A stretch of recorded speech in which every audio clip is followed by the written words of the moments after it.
Welcome to Risky Rollers. I'm Dalton, and myself and Laurence are here in Leoben, Austria. We're in partnership with Team Australia and the WTC. We are streaming every round of the World Team Championship 2025. So make sure to head down below, hit subscribe to not miss any of the rounds, and catch all of the games right here on YouTube.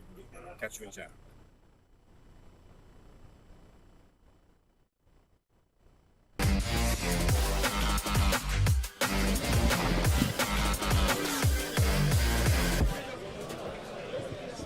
G'day everybody and welcome to the World Team Championships 2025. I'm Dalton. I'm Laurence. And we are here to bring you every round of this incredible event all week long. How you doing, Laurence? I'm good, finally. It's been a long time coming. Closer to game number 1. That is it. So thank you all for joining us. We are here. It is currently 20 past 5 on Thursday night local time. It's about 1:20 a.m. on Friday back in Australia, and we are going to be here bringing you all three rounds of the pod round, but today it is Team Australia playing against Team Cyprus. It's going to be a banger. You keen? Yes, of course. So this one is the pod phase, as we actually discussed earlier. So Australia is actually ranked or tier number 1, yes, and then we are playing Cyprus, which is tier number 4. So for anyone that missed our Sit and Talk podcast a bit earlier today, the way the WTC works, it is split into two phases, the pod phase and the group phase, or the group stage, or the seeding phase, and there's a bunch of different names for it, but there are two phases to the WTC. The first of which is the pod phase. Every team is ranked on their previous 3 years of performance, and then the top 10 teams are categorized as tier 1, the next 10 is tier 2, the next 10 is tier 3, and the remainder is tier 4. This includes all brand new teams with no prior ranking. In this case, 12 teams, because there are 42 here this year. So the way that then works is they are seeded into pods. There are currently 10 pods here, 9 of 4 and 1 of 6. And these pods contain one tier 1 team, one tier 2 team, one tier 3 team, and one tier 4 team. And the first 3 rounds of the event are played in such a manner that each team in the pod plays every other team in the pod. The one exception to that is pod 10, which has 3 tier 4 teams in addition to a tier 1, 2, and 3. They have 6 teams. They will not all play each other, but I believe the pairings are designed to make sure that they still have the same record. Each of them plays good teams and so on. So when you're in a pod, your goal is actually obviously to win as much games as possible, or the round itself, and then maybe if you are facing, say, tier 1 or 2, you face each other. Even if you get a draw, I think you would still have a good run going to the stretch of the event. So exactly. So all the teams have been preparing for their pod phase primarily. Each team have been doing reps into lists, prepping games, etc., into all 3 teams in their pod. Making sure that they can win that and come out of that strong before going into the second phase, which we'll touch on more when we get closer to it. The second phase is seeded Swiss, so based on your standings coming out of pod phase, you're then seeded into Swiss rounds for the remainder of the event. So we can see the teams are actually talking to each other now, and then so you can see doing some spiritual or whatever shenanigans they want to tell each other. So yes, you can see on the left here you've got Team Australia over behind the streaming table, and then if you spin a little bit further, you've got Team Cyprus just there having a chat, getting hyped up for the round, which begins in 9 minutes. That's right, there are 9 minutes left until the WTC 2025 begins. 5:30, the pairing takes about at least it's about half an 20 hour. minutes, 30 minutes. And then obviously they would be assigned to their tables, and at the same time we would get to know who would be on the stream. That is it. Yeah, they'll pair tables, then we'll pick who goes on stream. Cool. So the teams are getting ready for that. Now let's have a look then at the teams. Cool. Let's go see 2 teams we have today: Team Australia and Team Cyprus. While Laurence pulls that up, I'll do all the normal YouTube things. Thank you guys for tuning in. Make sure to head down below, hit the subscribe button. That helps us out immensely. Hit the subscribe button, hit the like button, jump in chat, make yourself known, talk to us about what you want to see out of the event and how that's going on. While you're down there, make sure to check out in the description all of our sponsors. We have Dice. We are sponsored by generalgames.com.au for all of your hobby needs over in Australia. Baron of Dice. So go check out them for all of your dice needs. We're sponsored by miniaturescenery.com for all of your MDF, terrain and model kit needs, and check out proxywars.us for all of your 3D printed model needs. So go check them out, sponsors of Risky Rollers. And Alright, there you here go. we have starting with Team Cyprus. So we have Team Cyprus here, and this is the lineup that Team Australia is going to be playing into. We have Alexander Mason on Chaos Demons, Brett Armitage on Death Guard, Marios Kontoprigos. I'm not going to try to pronounce it again because I'm probably going to butcher it. Marios on Imperial Knights, Markellos Sergiou on Chaos Knights, Nicholas Galassis on Thousand Suns, Pius Ammon on World Eaters, who's a late sub. We actually had him on for the podcast earlier today as well. Yep.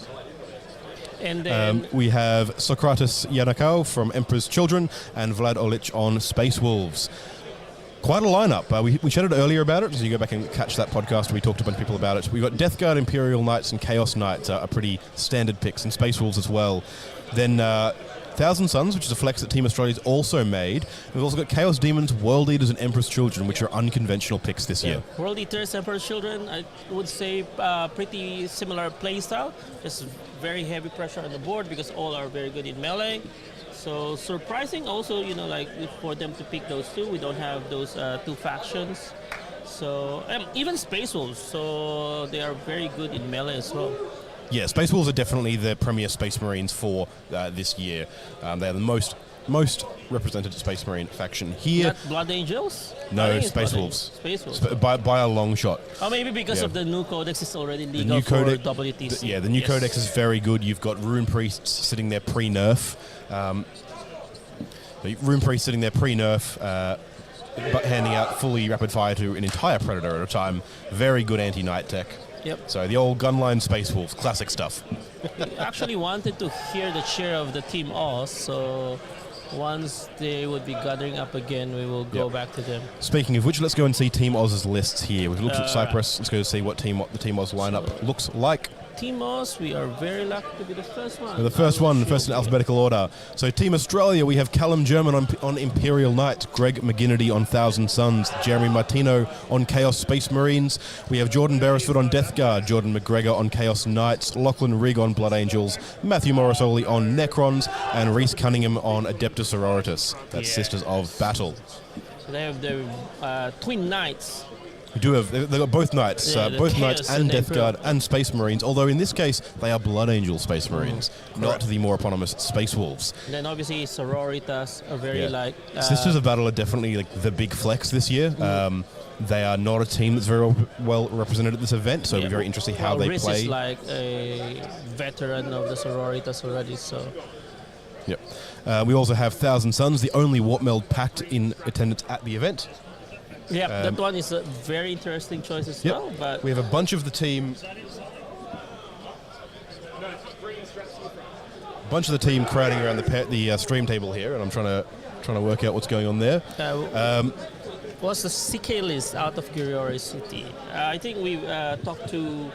the Chaos Knight list is Jordan McGregor piloting it. Yep. It's Infernal the two. Lance, It's yes. Infernal Lance, 2 smalls and 5 bigs. Yep. Yeah. We'll find out later, and then we will tell you. But if you are a subscriber of BCP, you can just check So the list over there. Yeah, the lists are all live currently on Best Coast Pairings, so you can go do that. Oh, thank you very much, Fish. Go and check that out. Sorry, there are a bunch of players crowding around here, and I'm trying to work out what's going on. I think they're looking for think the they're looking pairing for something. cards. Team Australia is in trouble. The pairing cards are right there. I don't think that's what they're looking for because they're really visible.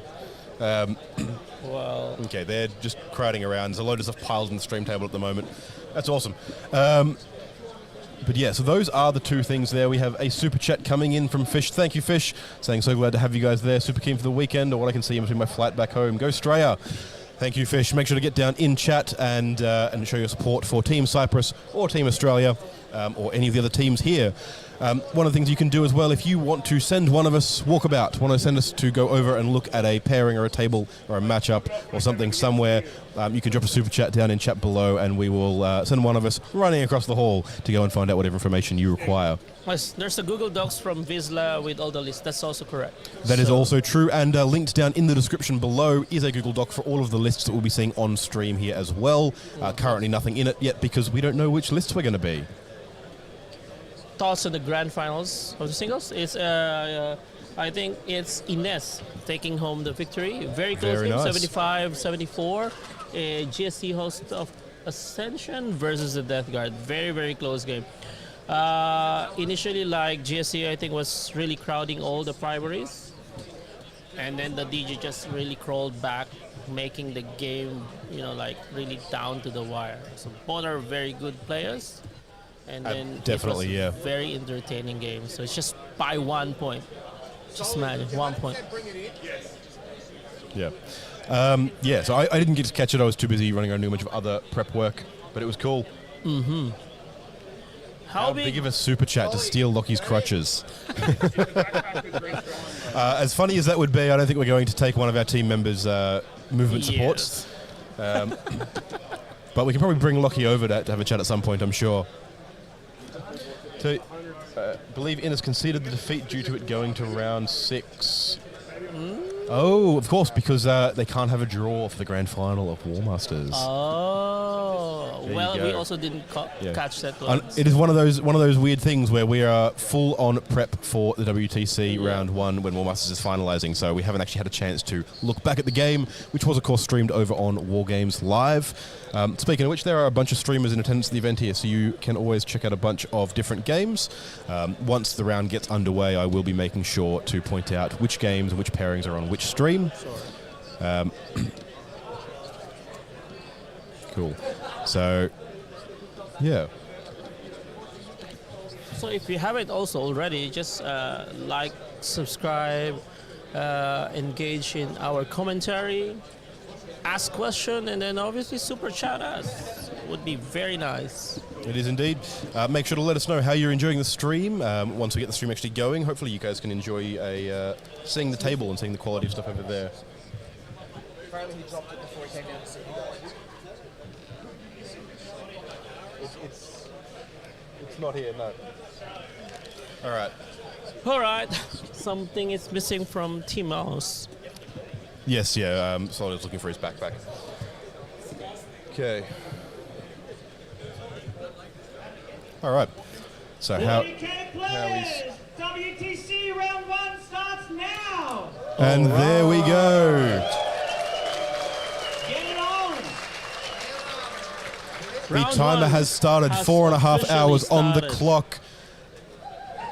All right, teams are heading in for pairing, so we are going to temporarily retire the camera that you're looking at now because we can't have that active during the pairings process. So we'll just all the way put this one first. Give me a second. Just to us first. Yeah, just cut over to us. Have a look here. Right. In fact, let's get that video queued up, shall we? While the team is going over to get ready for pairings and we're running around doing a few bits and pieces of admin, we have prepared over the course of the week. Each game you'll be seeing 2 interviews. We've prepared interviews with the entirety of Team Australia about this week. So let's cue that one up. You can hear first from WTC veteran gold and bronze medalist Matthew Morrisoli. All right. Coming up here. G'day everybody, I'm here with Matthew Morrisoli from Team Australia. How you doing? I'm doing well, man. Really excited to get kicked off and get into it, man. Yeah, fantastic. Now, what are you running this week? I am playing the terribly boring 40 Necromoria Awakened Dynasty list. Very good. And it sounds like you're exceptionally excited to be playing that this week. Look, mate, if I could be honest, I can't think of anything more fun than reanimating Necromorias for 7 rounds of 40k. It's actually great. Yeah, it sounds fantastic. Now, this is your 5th WTC or 4th and an ETC? That's right, yeah. Yeah, fantastic. And so you've definitely been to a few of them. What's your favourite thing about WTC and about the event? Yeah, look, it's just really, it's the best tournament in the world, right? You go to a GT, and when you're a high-level player, you'll often play players that are worse than you, if the players are about as good as you, and normally one player that's better than you. But here, every round, every opponent is just really, really good. Even on the weakest teams, we'll go in thinking, we'll just beat our Tier 4 team and win. Tier 4 teams get wins. Tier 3 teams get wins in the pod, like it's very common. The level of competition is just crazy. It's amazing. Obviously, you add to that, you bring a group of people that have worked together for a really long time into that event. It's special in the way that neither event really is. Yeah, fantastic. Well, thank you so much for making the time out to join me here. Hopefully, we'll have you on stream at some point to watch you reanimate Necron Warriors for 3 hours straight. I'll get my toes out, mate. Can't wait. Thank you so much, and good luck with all your games this week. I'm sure we'll catch you around. Thanks, man. Cheers. That was it. It was from Matt Morrisoli there, prior gold medalist and bronze medalist at the WTC, playing Necrons and very excited about it this week. Does Cyprus have agents? It's one of the smallest communities in Warhammer. Imperial agents. They don't have any mono Imperial agents, no. I believe one of their lists does contain some, though. We've also got down there Tom Weston, popping in. Had to take 2 mercs this year. They did indeed. In fact, we caught up with one of them earlier, Pius, who came on. He is merc in there playing their World Eaters. Some visa issues, unfortunately. It's one of the challenges of this event is bringing people in from all over the planet into one location to play some Warhammer. And sometimes there are some real-life bureaucracy bits and pieces that get in the way. Yep, pairings underway. We can't show you that because we can't show you pairings, but we can talk about them. Yep. In fact, let's bring up those lists again. All right. A second. Let's have a look there. Cool. All right. You also have to excuse me slightly while we look at this because I am also doing all of the advertising things, sharing our stuff around on social media, etc. So who do you think is the defender here for both teams? So this is going to be an interesting one. So as I said before in our previous podcast, I'm going to mention it again now, due to the fact that we are associated with Steam Australia and so on, we have no relation, no bearings on the pairings process, and actually don't have any input or, for that matter, any real knowledge on their pairing strategy. We've specifically avoided being involved with that so that we can't talk about anything or make any mistakes on here. Now we've got... both teams have a bunch of stuff they want to protect. So Knights are an interesting one. Knights are definitely both variants of Knights are one of the best armies in the game at the moment. However, teams in particular, you don't want to not take them, but they also do then open themselves up to being attacked because there are very hard counters that exist. So weirdly, they're probably not the kind of thing you want to allow to be pinned very early in pairings. They're very much a mid-pairings thing. You want to take away a couple of the pins for them and then have them available as attackers later on. Yeah, that's correct. Broken Mind, mostly our own opinion and theories. That is it, yeah. Primarily just to avoid the chance of being involved with anything there. We have a healthy community, around 20-30 competitive players, and around that many narrative players too. Fantastic, yeah. And it is fantastic to see a bunch of countries coming along for it. All of the Cyprus lads we've had a chance to chat to and hang out with have been absolutely lovely, and I couldn't be more excited to spend the next few hours with them around here.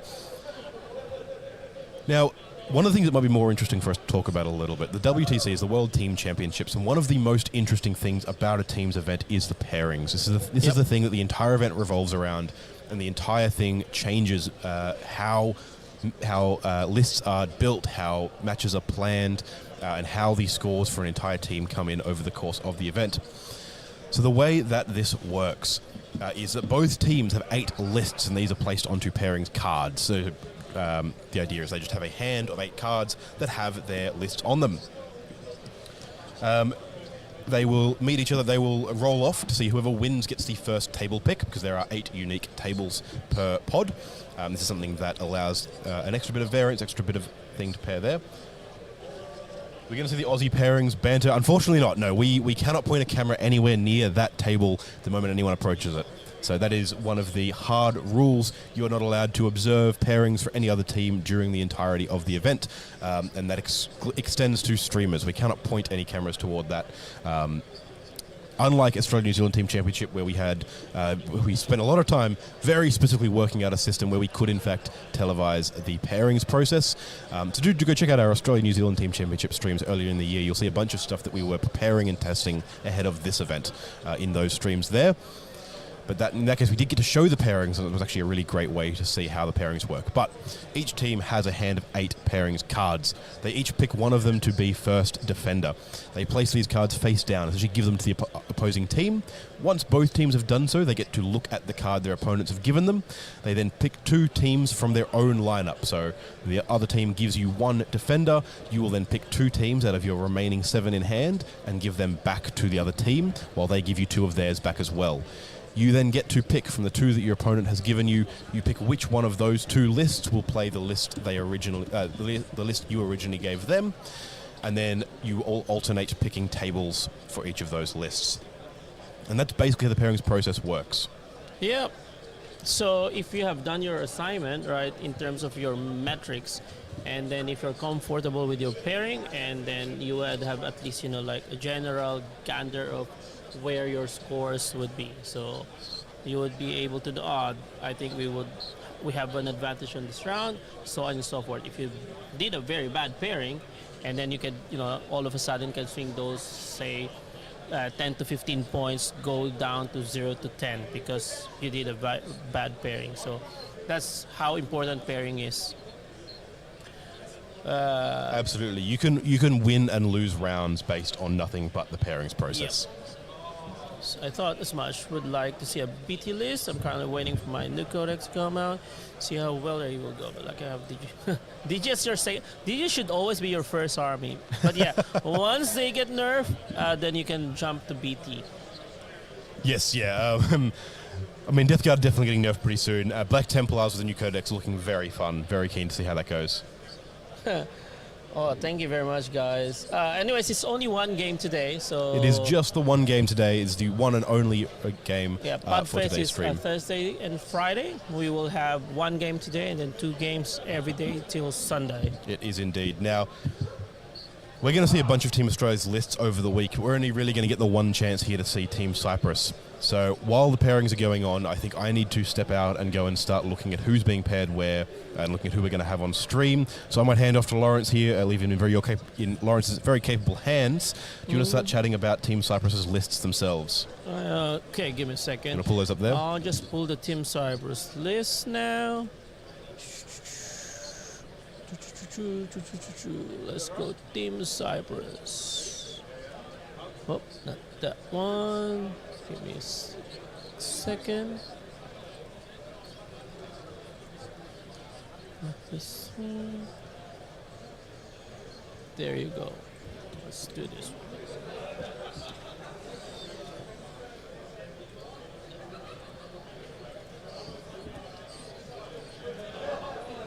All right, so Laurence, you bring these up here. So let's just quickly search. Not this document. Sorry? Not this one. This is the Team Oz one. We need the Visa one. Oh, I don't have this one doesn't have the full list. You were looking at it before. This doesn't have the full list in it. What do you mean? This is the list I'm... No, it's not. That's the one. That's the one you need. This is the one, see? Yes, this one here. Yeah. Which isn't the one... This is the one.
Alright, let's just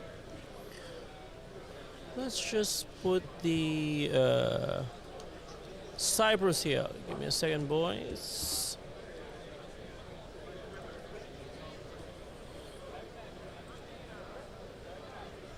Alright, there we go. So, which list we want to see first?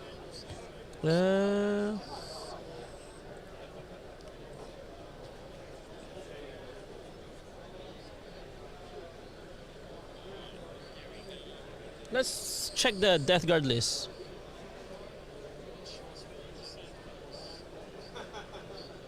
Alright. Cha-ching! Want somebody to be signed in. Alright. It's funny. Earlier we were already signed in, but not now. Why is it not? Give me a second, boys and girls.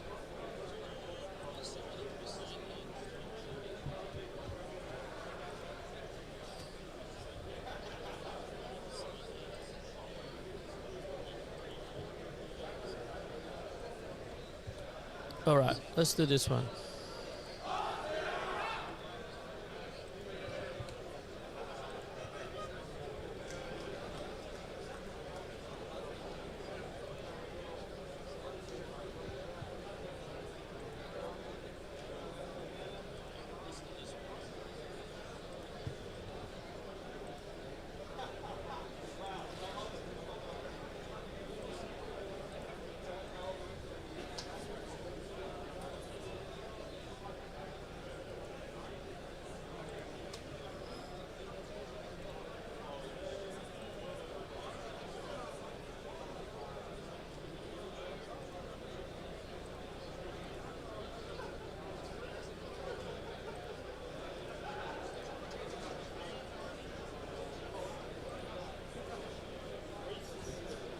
I can't log into the BCP, guys. I don't know why. So let's just talk. I have the access here, but I don't know why it's not. Alright, Mortarian's Hammer is the Death Guard for Cyprus. So he has double Lord of Contagion, Lord of Virulence with a Tendrilus Emission. I believe this is the... This is the Lone Up outside of 18, I would assume. And then... Oh, now it's showing. It's weird, guys.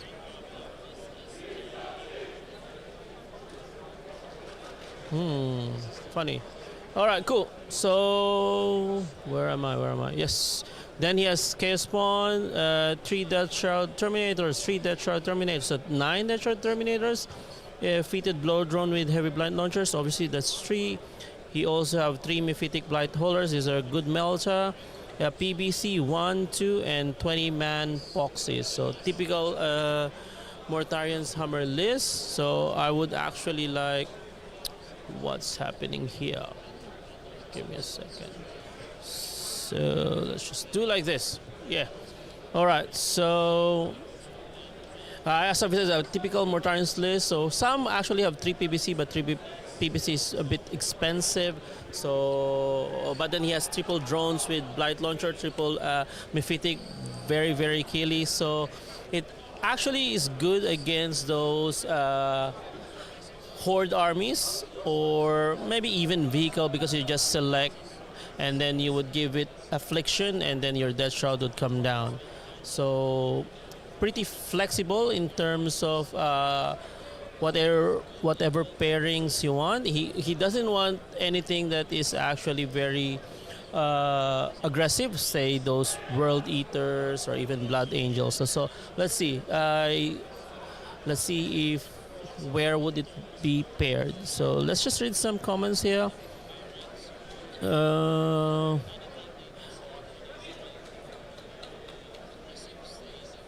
So much chaos, yes. This year is really a chaos year. Like you see, back-to-back release, Death Guard, Tisans, World Eaters, and obviously Emperor's Children is the new codex this year. Ah, yes, yeah. If you're within 3 of any friendly vehicle, then you get the Lone Up. So, and you know, like Lord of Virulence is very powerful because his ability, you get to pick an enemy unit, and then everything that targets that particular unit. If it's a blast weapon, reroll all the hits. Otherwise, it's a reroll hit rolls of 1, and then in this particular enhancement, you also reroll wound rolls of 1. So really very efficient, very effective. So we are hearing some chants now from different teams. That's how they normally do it. Once they finish pairing, they will just like talk first a bit, and then just pump each other, and then go on to their respective game. So obviously first game, right? Pretty tense, but also pretty excited once you get your first game going, and then you'll just settle down till the rest of the event. So, yep. So the poll is 81% to 91%. So Team Australia obviously a bit of the veteran here, but then obviously like I would assume and I would say these are all the best player in the world. So anything can happen. So as I've said, if you've done your assignment, you have good matrix across each of the faction that you would play against, and then you did your pairing good. The best thing that you can do obviously is to deliver the score that you have predicted. So let's say your predicted score or even the round, let's say 100 points. If you can bring it 100 points, then that's already very good enough. So it's all about the metrics. Yes, especially since most DG unit takes at least one blast weapon. For myself, I actually like to play Virulent because sticky objective is very good. So even if face the mirror of DG playing this Mortarian Summer, I think Virulent Victorium has the upper hand. Unless you play it obviously wrong. Yes, this chair is not very comfy. But it's fine, we can survive. It's just one round today, so after this day, we should be fine. Which list is, for lack of better phrase, the boss list for Team Oz? The boss list. I wouldn't say the boss list because several lists I would say like those are like very scrappy. Like you pair them to any faction, even those reds, he can make it an orange or yellow or even a draw. And this I would tell you guys, like these guys are practice a lot. They did their homework, so. But I would give you probably Necrons or the CSM or the scrappy factions that they like they don't care and then just try to throw to even the bad pair. It's just that me. It's just me. So always take it with a grind. What do you call this one? It's just my own opinion.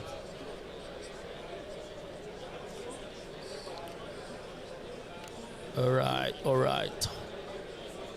So normally, yes, pairing takes at least 25 to 30 minutes.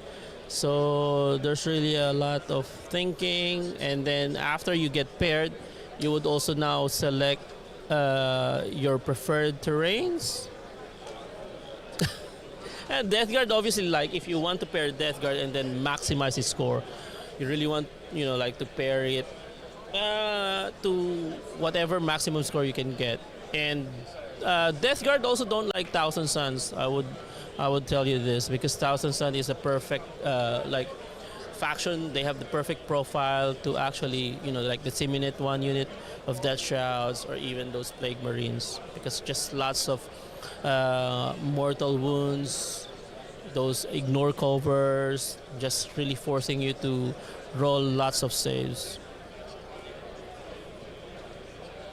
So even Solly, if you heard his interview earlier, like those two bricks of 20 warriors, it's just really very difficult and annoying to move. So if we would just obviously play the game plan, then even his opponent would actually have headache. So we've seen this type of list played. I think we saw it also yesterday. Like they would just push and then resurrect and then try to hoard the primary against his opponent. So Awaken is good. And then not a lot of units also can just one shot, the 20 brick warrior. So obviously the technique there or strategy is to precision the characters. So they would lose the buff for the unit.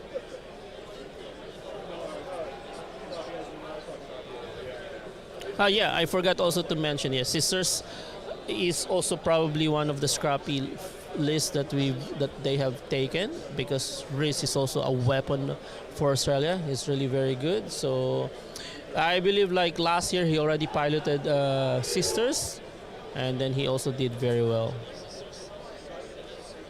The version of course list that we saw yesterday. Was it the Necrons one?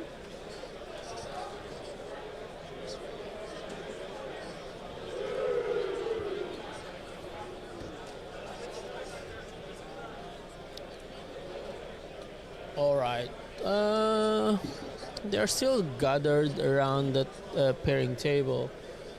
So I'm not yet really sure if some of the pairings are already done. You see these guys, right? Like if you have experienced teams tournament, like they are really taking pairing seriously. Like the team captains or whoever is the pairing master, they have all their laptops, and then you'll see some Google Sheets or those Excel with all these scoring matrix. It's actually like good. So if you like maths or those probability, you'll enjoy pairing. And at the same time, obviously for for the team captain, it's a headache because you need also to say intercept or who would be their defender, and then after you do the first pair, now you would refer to your pairing Excel or sheet, and then now you can predict your scores. So that's why I said it's really about the matrix, because the pairing master would really depend on your matrix against that particular faction that you wanted to play. Oh, thank you very much. All shirts. So last year I think the version we had was yellow one, and then this time the prominent one is color white. And then we have a version of those Aboriginal scented t-shirts, so that looks good as well. Who's excited? It's just now, I would say, 7 more minutes to actually reveal the pairings for this particular round. And according to the poll, 79% is in favor for Team Oz. I would also ask Dalton later, we should have a predicted score for each other. And then let's see on how would the round turn up. I can't predict the scores yet unless I see the pairings, so I'll give my own predictions once I see the pairings. And then Dalton is now actually talking to some of the Australian coaches on which should be on the stream. Yes, me too. So we are just actually waiting on them on who they actually wanted to put in our stream. But all looks very good. I mean, I would assume obviously like they also put in lots of time and effort for this, so we are hoping that they won't disappoint you guys and so as us in terms of viewership. So good luck to everybody there. Someone is excited over there. And also, right, so once they are also doing all the pairings, so all the coaches are also trying to set up the table to the precision. So that's one of the job of the coaches, to make sure that the table, the terrains are properly set up. Unfortunately, Zia, when I talked to Riz last time, so he's the veto of the team, so he doesn't want to be seen in the stream. But let's see. I don't know. That's what I've heard.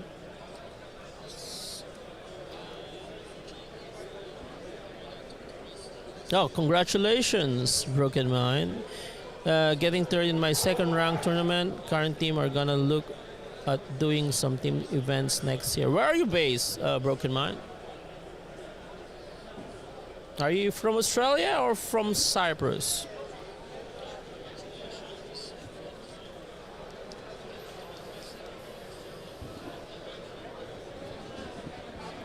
Yeah.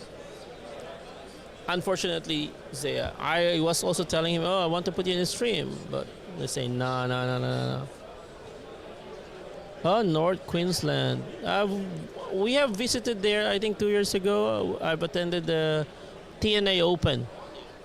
I think it's at least 100 player singles event.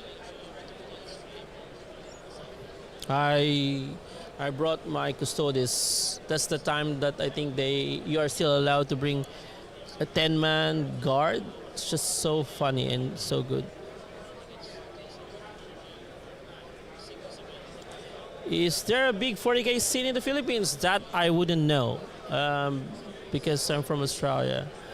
I think I saw in the news I think a couple of weeks ago, they have sent a team, but for AOS in Thailand. That's a competitive teams event as well. But for AOS, I'm not really sure about 40K. So if there is, maybe next year they should bring a team here in WTC. So we'll have some Filipinos playing 40K. Big Toe Conglomerate 40K, where are you from?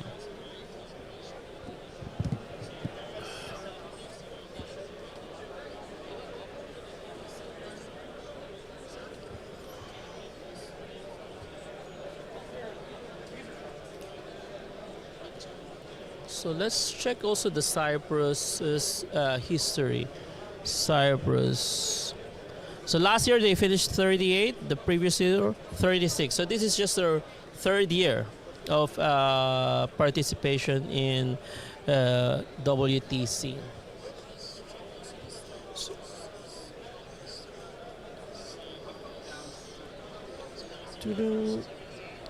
Also Perth, are you Filipino? So you know Rig, Callum, and Jordan, and obviously Adam. So yeah, we have 4 WA boys in the team.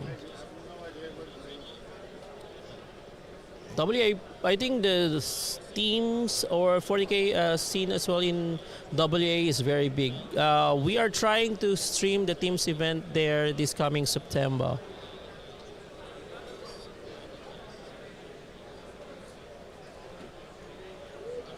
Yeah. Yeah, I think you'll enjoy Black Templars if you really like those, like melee oriented faction. I tried to play Black Templars, but unfortunately, I just really don't like Space Marines. We are looking to get Team Australia and Team Cyprus. They are just doing the pairings now, so we are just actually waiting on what game we are going to stream. Oh, okay. Blade Guard Vet. I want to see T-Sons actually. So I would have some idea on actually how to beat them. Because I played Death Guard against T-Sons, and the only time I won against them is a list without Magnus. If they have Magnus, I always lose. So I want to see T-Sons, so I get to learn something as well. Or if you want to have a fast game, any variants of Knights would be a very fast game. All right, so pairing works. So this is an 8-man teams event, right? So each one of the team would put in 1 card or 1 faction. That is called the Defender. And then opposing teams would offer 2 factions. So that's the Attacker. And then obviously you have to refer to your matrix. So which is the best, pair for you to actually. Is it a winning pair or not? And then that's the attacker that you would take. And then you will do that until you would have a rejected pair. We got one of the coaches here flexing. That's Callahan of Victoria. No amount of killing Magnus makes him any more comfortable to go against. Yeah, it's very, very difficult to deal with Magnus, because if you deal with Magnus and then you would have to face, like those 3-man, 3 Vortex, and then obviously all those, what do you call this one? The Flamer Marines. They just actually delete anything because of the power of the character, the leader. And then they have some, the goats. I played those goats like 3x6. They have long range shooting. They have their active move, and then like AP1. I'm not sure if AP2 damage hits. So just really very good. I have a Magnus, but I also have like T-Sons army, but it's not yet fully built. Even Magnus is not yet built. So Edward, if you're watching, please build Magnus. But I would say like now the meta for those competitive scene is actually really very good. GW actually responds very fast if there's very oppressive faction. Right now they're saying obviously a lot of people are really playing Death Guard. At least 20% of the gaming population in every tournament. You'll see a lot of DG. So as IK and CK. Oh yeah, there we go. So the pairing is already done. I think they're all going to their respective table. And then Dalton is now just talking to the captain of both teams and trying to get our match for the stream. So not just very short while, we will tell you which team or player we would be showing. So let's see. I'm very excited. AP2, 2 damage, ignore cover, lethal, precision on the goats. Yes. Yeah, they need to up by like, I don't know, 20, 30 points. No, there's 40 teams took Death Guard. So that just says a lot. So for all the DG players out there, I would tell you that they would most likely be nerfed this coming September. So enjoy it while we can. I still have a tournament when I go back in Australia, I think first week of September. So most likely I would be bringing Death Guard.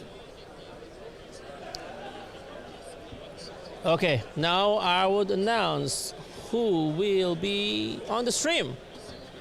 This is pairings, but getting this two here. Our Death Guard there. Oh, now we will have a Death Guard of Team Australia versus Chaos Knights of Team Cyprus. So who is a Team Cyprus Chaos Knights? Markellos, Sergiou. So if I mispronounce the name, just tell me and we would correct it. So DG of Team Australia versus CK. So now I can pan in our camera number 3. Just give me a second. And then I will show you guys. Where are they? Where are they? Where are they?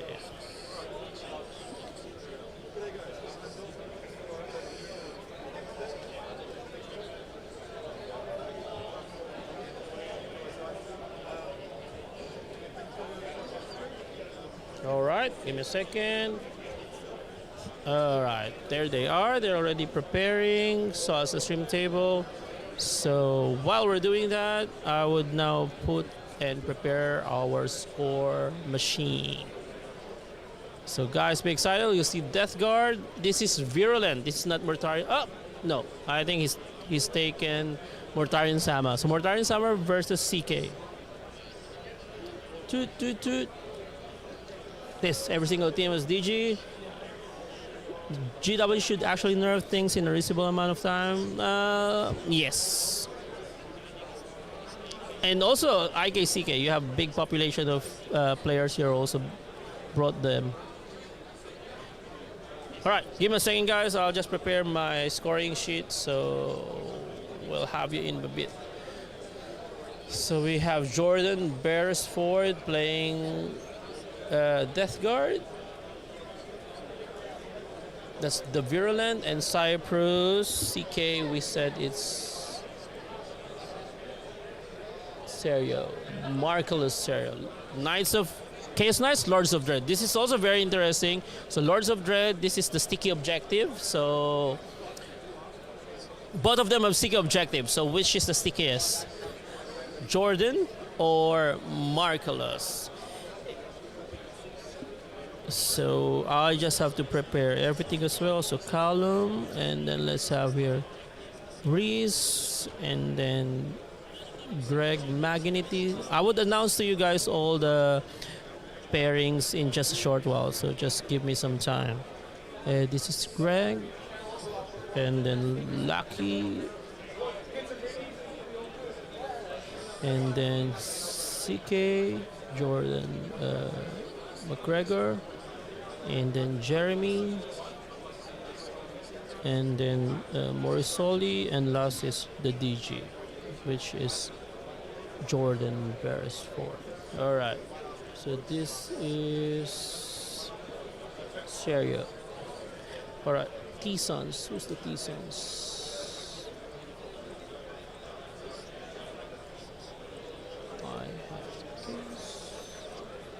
Yes, Nicholas. And then Imperial Knight.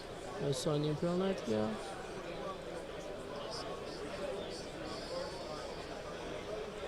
Emperor, so Socrates is Emperor, so that is against chess. Alright, and then let's have this one here. Space Wolves is against Jordan CK. So that's Vlad. Alright, and then CK goes Death Guard. Death Guard should be here.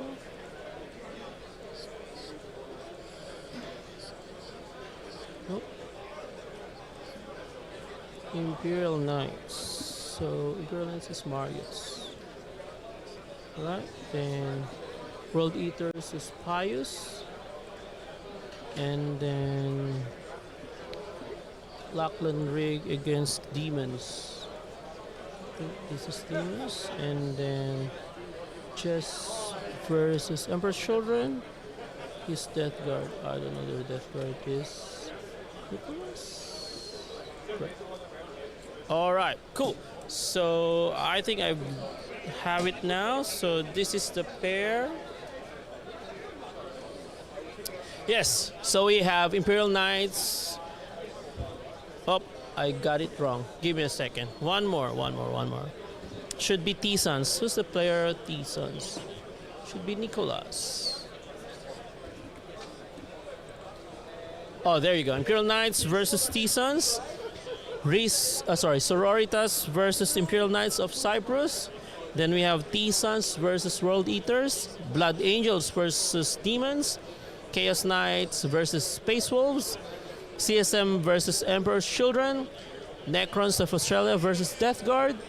And Death Guard from Australia versus the CK. So this is our current pair. What do you guys think? Well, they are actually just setting up our stream table. So well, this is exciting. So Imperial Knights, T-Sons. T-Sons is very good to kill Knights. I would say this is very close. Then Sororitas versus Knights. I saw Reese practice against Imperial Knights. So we will see T-Sons versus World Eaters. So again, I think T-Sons should also... Because T-Sons is very fast. Although World Eaters actually put a lot of pressure. So, I mean, T-Sons just need not to be touched by World Eaters. And then he would be good to go. And then Blood Angels versus Demons. I think Blood Angels is favored in that one. CK versus Wolves. So Wolves is also very, what do you call this one? Very good in pressure. So I would say it's a 10-10. CSM versus Emperor's Children. So both are chaos. I have to see the list of Jeremy Martino to actually predict. And then Necrons versus DG. So we saw Death Guard. This one is I would assume, the Mortarion Summer. So if there is a way that he can actually, kill the Necrons, so I believe like the strategy there is just put something in the objectives and then just shift me off the objective and then you can get primary. So Necrons is, I would assume, heavily favored here, and then now it's the DG on the stream versus the Chaos Knights. So altogether, I think these are all very interesting matchup, and we will find out. That's what the chat is saying. Verse Jordan's list is no joke. Yeah, so he's coaching. That is correct. Only Victorum has sticky, but this is a Victorum list. Yep. Not sure if his first team all's good in him, regardless. Who are you referring to, Zia? There are a couple of first WTC timers here in terms of both coaches and player. I think it's the first for Greg and Jordan.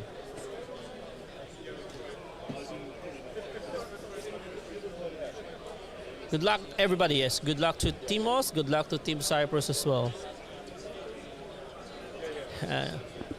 Good luck both teams at Biostay. Good luck Australia. So they just need to put their maximum effort, and then let's see who will take the first game. So in the meanwhile as well, I would ask Dalton to give me referring to Stu. Yes, that's correct. So it's initially Stu should be one of the player, but he backed off because of some issues. So now he's here just to also support and coach the team. So Dalton is back, so we can have some commentary with the pairings, and then let's see how it goes. All right, let's show Mr. Dalton now. There you go, Dalton. All right, I'm back. We had a look through there. Very busy, hectic pairings out there. It took a while. It did indeed. There was a question, as there always is, about how the last few tables are picked, because that is a classic question for teams events. How's stream been over here? Are people enjoying it? Yes, there are so many questions and comments. I struggle to actually answer them all, but I think I manage. Yeah, that's correct. Stu is one of the coach.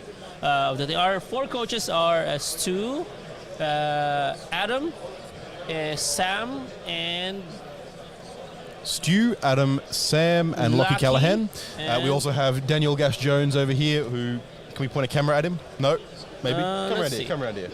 Come in and say hi. Us. Here we go. There you go. Hi everyone. We've got Daniel Gash Jones from Team New South Wales in here as well.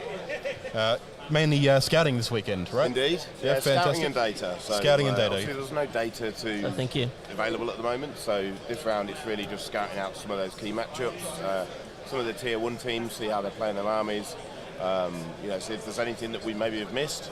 And then tomorrow, the real work starts, because we'll actually have some data to go off, and we can look and see, like, is there any matchups where there's a tech piece we've missed, or something that's changed, split that matchup. So that's my job, basically. Yeah, fantastic. I'm just to be the team bitch. Yeah. Fantastic. Well, thank you, Gashi. Thank you so much, sir. Fantastic work. All right. They want to have some, well, there's us. Okay. Before that, so this round is actually supply drop is the mission, and then on the deployment tipping point. That is correct. So this is a revised supply drop that GW actually corrected already. Like it is indeed. Before, nobody was playing supply drop because it's just really annoying. So this time around, the center objective would be the last one to actually stay after turn 5. In exception, obviously, on the objective markers in your deployment zone.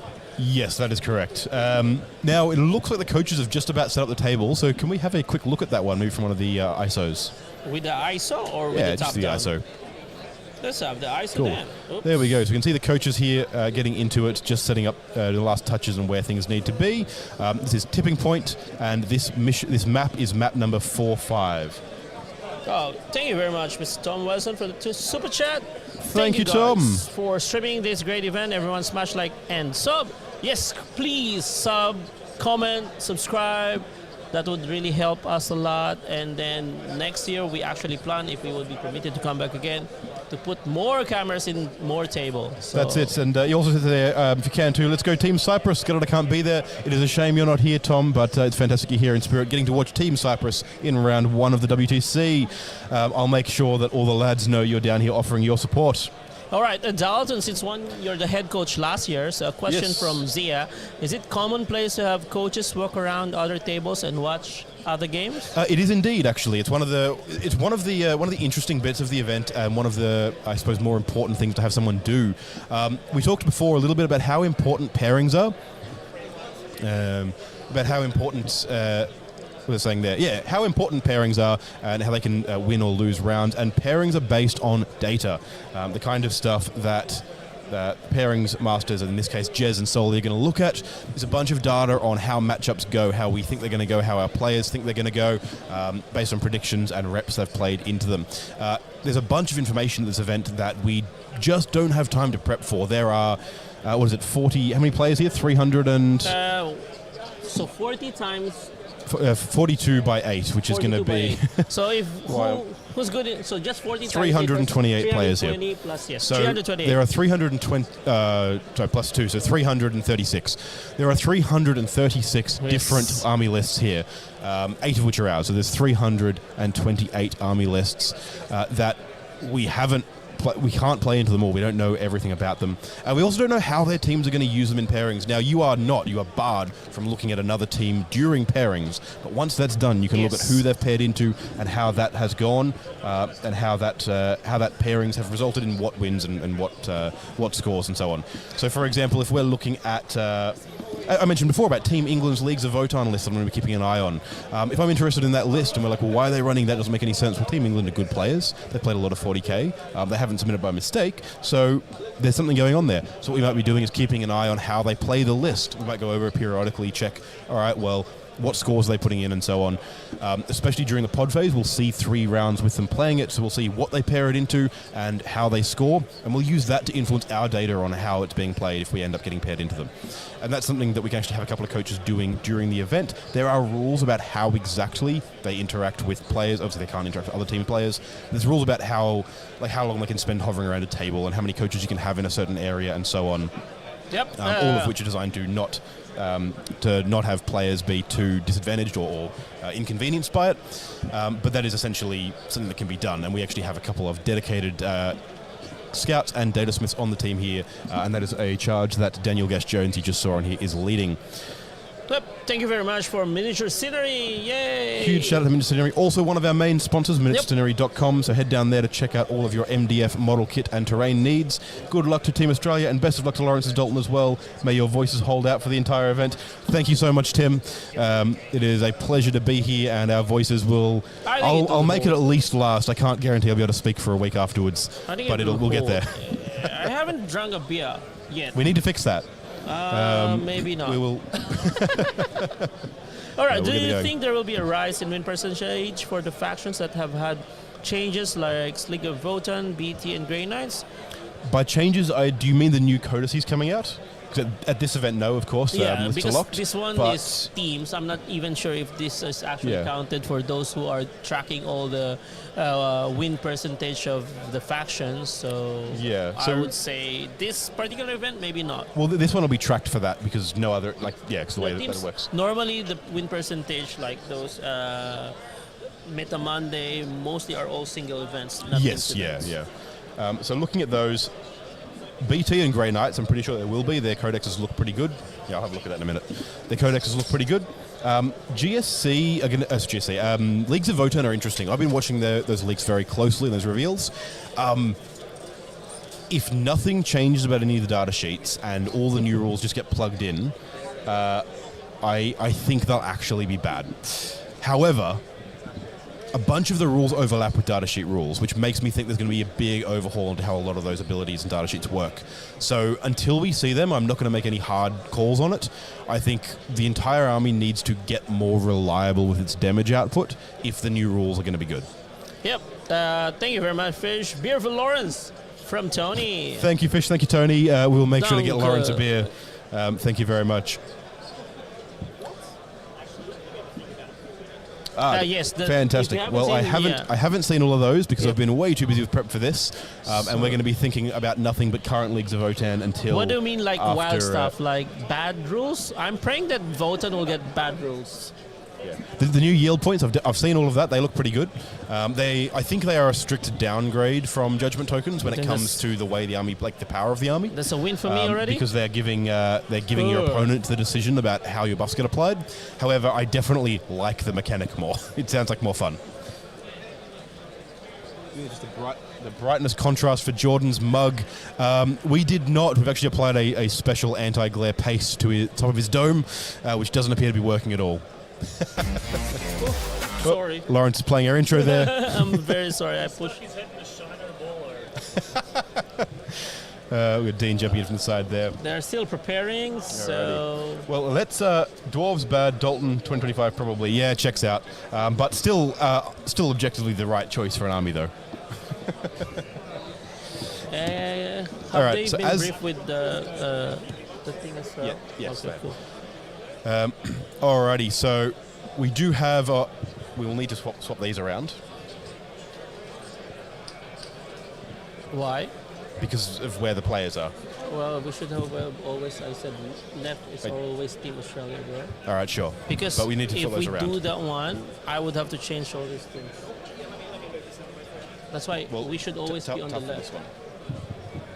Huh? I think you should We be can fine. just swap those two for this game. No, you can't because this is automatic. If I do that, this would be changed as well.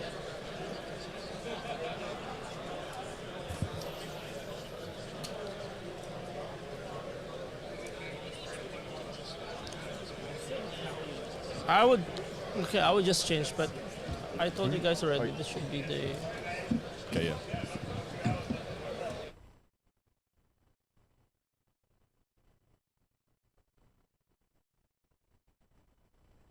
All right, we're just fixing up the side of which our scores are going to be on. We've got those the wrong way around at the moment. But the players are starting to set up. They're measuring out their deployments and so on there. Actually, hold on, Laurence. Wait a moment. What's his name? Wait a moment. Dean. Oh, no, never mind. You're good. Sorry, all good. Yeah, so we're just flipping those around there. The players are starting to deploy there, so while they're doing that, let's pull up their lists and take a look at what they're running. See, I can't. It's wrong. No, I think we just have to go back there.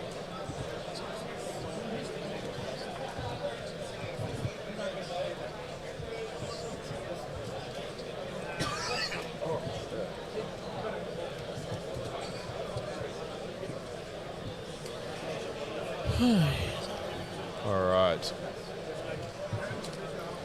So, from Team Australia here, we have Jordan Berresford playing the Death Guard. I'll pull that list up here. Let's see what he's running. There we go. So, Jordan Berresford running the Death Guard. He is his list name, which is fantastic, his list name for the Death Guard is there are two wolves inside of you. One is a horrible person. The other one is also a horrible person. You play Death Guard. And he is playing Virulent Vectorium. He has a Biologist Putrefier, a Demon Prince of Nurgle with the Revolting Regeneration enhancement, two Lords of Contagion, both with enhancements, one Demon Weapon of Nurgle and one with the Furnace of Plagues, and then a single Malignant Plaguecaster. We then have a unit of 10 Plague Marines, a single Chaos Rhino, and 2 units of 3 Death Shroud Terminators. We then have 2 Fetid Bloat Drones with the Plague Spitters, that's the Flamers, and then 3 Fetid Bloat Drones with the Heavy Blight Launchers. We also then have 3 Myphitic Blight Haulers with all the Multi-Melters, and 2 units of 10 Poxwalkers. What do we think about this list?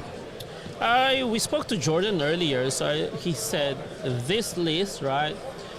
He was actually cooking since like 2 weeks after the Codex was out, and he was just like playing this and then just really fine-tuning. And said he really can't see nothing wrong in that list. So I also play Virulent, but obviously on a different, what do you call this one, composition. I haven't used the Demon Prince because I just really want more drones. Like I have triple drones of Blight Launcher and triple Flamer as well. But then obviously Jordan is in a different league here, so let's see how it would play, especially having those Plague Marines against this CK. Yes, yeah. And speaking of the CK, we have Markellos Sergiou playing the Chaos Knights on Lords of Dread. His list name also fantastic. Didn't pay for extra luggage. Had to travel light in quotation marks. I don't think it's light. They are all very heavy walkers, right? So he's playing Chaos Knights, Lords of Dread. He has a Chaos Cerastus Knight Atropos with the Blade of Celerity enhancement, a Knight Abominant, another Knight Abominant, this time, so one... Double Abo, one Atropos? Yeah, so, sorry. I'm reading this really strangely because I'm trying to work out if they have different weapons options. They do not. So we have 3 Knight Abominants, a single Cerastus Knight Atropos, a single Knight Despoiler. This is the Warlord and has the Warpborn Stalker enhancement, and then a single Carnivore and a single Stalker. 2 so smalls 2 small, and then 5 big. So I've seen the triple Abominant played already, like Alex used to run it one. And then he has one despoiler, and then the Atropos. The Atropos, I think, is a choice because Atropos are very good in killing fellow Titanic units. That they are. They are really good anti-knight tech here. So how's their game going to play out here, Laurence? You've played both Knights and Death Guard. You're definitely the expert on this matchup. So obviously, like Atropos can drop Death Shroud, all right, and then those triple Abominant, they're very good in throwing out mortal wounds as well, which Death Guard doesn't like. So I think what Jordan needs to do here is obviously to properly actually have his drops or screen, and then just, I think, really target one knight at a time. Because if you can't kill a knight and then you expose yourself, that particular enemy unit would be a guaranteed loss. So, and then this is Lords of Dread. So, this is really, I think what Chaos Knights will do here is Sticky first is home and then just push everything in harm's way of DG. Then Sticky one more objective in No Man's Land, which is very easy if you would have that expansion objective in Tipping Point, and then just really push. Obviously, he just need to make sure that those 6-inch deep strike of the Death Shroud would be screened. Cannot really screen because he only have knights here, but at least be aware of where they would be landing. Yeah. Because it's sticky, even a unit of the Death Shroud with the leader can't take that objective. So Jordan needs to allot additional unit just to actually take back that objective. So, but I believe Jordan also have lots of reps already against CK. So definitely he has a plan on how he would do that. Yeah, this is definitely a matchup that Jordan will have practiced into. In fact, I believe I saw a couple of practice games into either this or a similar Chaos Knight list into Jordan McGregor, our own Chaos Knights player. So there's also people are talking about taking fixed objective here for Jordan, because all these are bring it down in assassination, which is actually very good because you would actually probably maximize your secondaries here. It is an interesting one. It depends on which secondaries you got available and how well teched your list is to do it.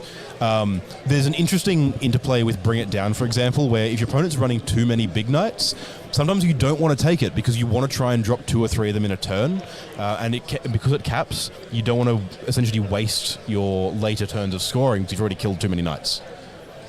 Yep. Are their mics on already? Their mics are indeed on. Well, this one's not. Where did you put it?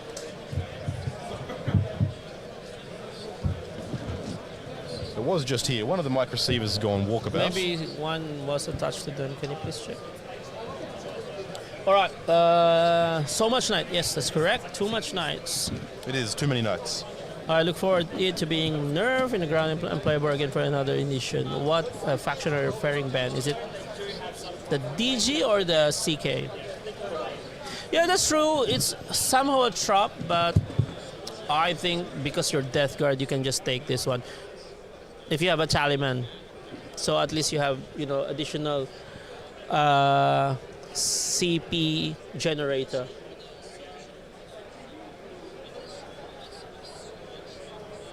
He didn't win. Correct. He forfeited because of the draw.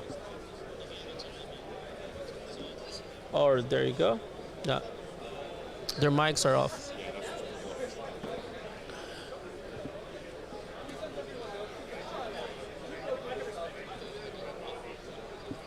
Yeah, that's correct.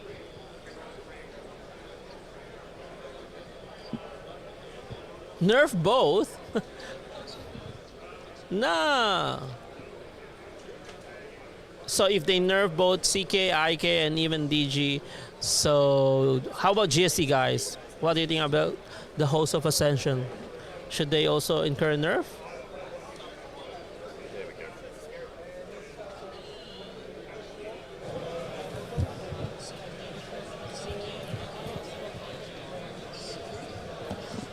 All right, so the players are indeed mic'd, and they're just about done deployment. All right, maybe let's pass over to them, and then let's see their final let's discussion. Look at the top down as well. So, yeah, you go just to Rhino left. Mr. Atropos here. Abilities. These guys, at the end of the movement, they give mortal wounds on a 3-up, anything within 9. Sure. And at the beginning of the shooting, they choose one unit visible within 24. They must do a battle shock test. Yep, this so guy, do mortals within 6 and 12 visible. Within 9. Within 9. Yeah. On a 3-up. Yep. This guy can reroll one hit roll or one wound roll. Yep. And this guy, he gets plus 1 hit versus vehicles and monster, It's kind of good. Yeah. Sorry, over to me. Yeah. Yep, so he's done. No problem. He just need to be back a little bit as well. Yep, there you go. Yep, easy. Oh, yeah, sorry. Yeah, the 20. Got it. I'm going to just put the rhino there. Yep, and I'm going to call it good there, my friend. So let's roll off. Yep. Let me just double check my reserves, Plague Marines, nothing else. Nope, I'm all good. Let's roll off. 4. I go first. You go first. Hold on. I need some more flip dice. The clock over to you and you can draw your cards. Yep. All right, there you go, boys. CK is going first. I don't have any, just a scout. This is one where Jordan's deployed quite carefully here. He shouldn't be presenting any real targets to Chaos Knights turn 1. I can see the Demon Prince maybe being an option, but it will force the Chaos Knights to come forward and present. Which you've got a couple of Blight Haulers and a bunch of stuff you can throw out there to deal with them. If he does. Oh, there you go. As I anticipated. So Jordan is going fixed for Jordan assassination and bring fixed. it down. Yep. Just mentioned to him sorry, what do you call this one? The app. The app is always like that. Yep, it's fine. Cool. So Jordan Berresford picking assassination and bring it down as his fixed secondaries. So that will be the way it looks for the entire game. I think that's the wise choice. Down here as well. Oh, yep. Give me a second. Cool. All right. And keeping tactical for his opponent. Yeah. So with Chaos Knights going first, Jordan's deployment here sort of comes into play. He's been very cagey. He is presenting the Demon Prince there. Do they still have the strat for a lone operative? For which one, sorry? The Demon Prince. There's no strat for that for Virulent. Can he get lone operative? His lone operative is within 3 of an infantry. So he has old character protection from 8th and 9th edition. We actually don't know if they have rolled off of the Alpha Omega objective already. So let's see if they would remember. Well, because we are not allowed to... Yeah, we can't interrupt with them there. Yeah. There was the handshake to start the game. Yep. Off we go. Clock is on Markellos Sergiou for turn 1 of round 1 of Team Australia versus Cyprus at the World Team Championships 2025. Yeah, let's see if they would remember the Alpha Omega So I will ask one of our coaches to get us information when they can. And let's listen to the players as they get started. Let's go. It's going to go back. Yep, going to go back. That's an extend next turn, I reckon. Extend? Extend! Oh, it's rigged, actually. And area denial. Oh, pretty good cards. Extend and area denial. Not bad. So, area denial and extend. Lovely. Okay. I will put it in here for you. Area denial and extend. Battle lines. Very good first turn cards. Sounds like I'm having a challenger card next battle. Well, I don't think we're going to go for area denial. You'd rather a CP? No need to risk it. So I'm just going to use this little yellow as a CP. Sure. I've got the big one over there. Okay, so this guy is just going to move. So very good secondary as well for our CK player here, getting area denial and extend. So extend is auto. So it's just really a question now whether he wants to expose someone in the center, which I don't think it's wise. So he can have, he already done his movement, so he's not throwing away that one, so I think that's just a CP recycle. Yeah, we did hear him say a moment ago that he wasn't going to do area denial, so he's probably going to get that extra CP, stock it up for stratagems for later in the game. This is going to be, I imagine, a very quick turn one as they stage and get ready for a very grindy long game. The judge was pulled because he will clarify if the supply drop was indeed selected or not.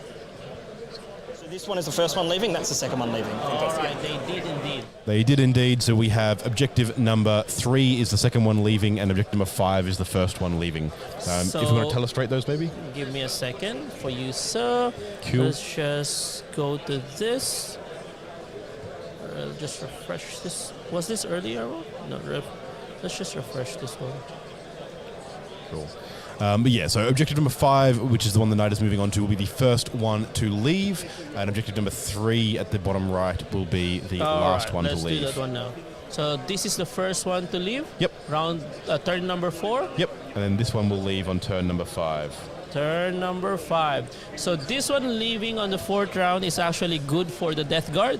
It is. It means they'll get an extra turn of scoring their natural expansion there, where they can just quite easily stage and set more and more units in there, make it harder and harder for their opponent to shift. But also, as we mentioned, both are actually playing sticky objectives. So CK have it, DG also has it, so I'm not sure if it really would matter. Well, something to note here as well, while we've got the telestrator up, the Death Guard's natural expansion objective here is actually really, really good for them into knights. Yep. This is such an easy one for them to stage and actually screen knights from ever being able to charge them without coming all the way around the terrain. Yep. May I? Go ahead. Cool.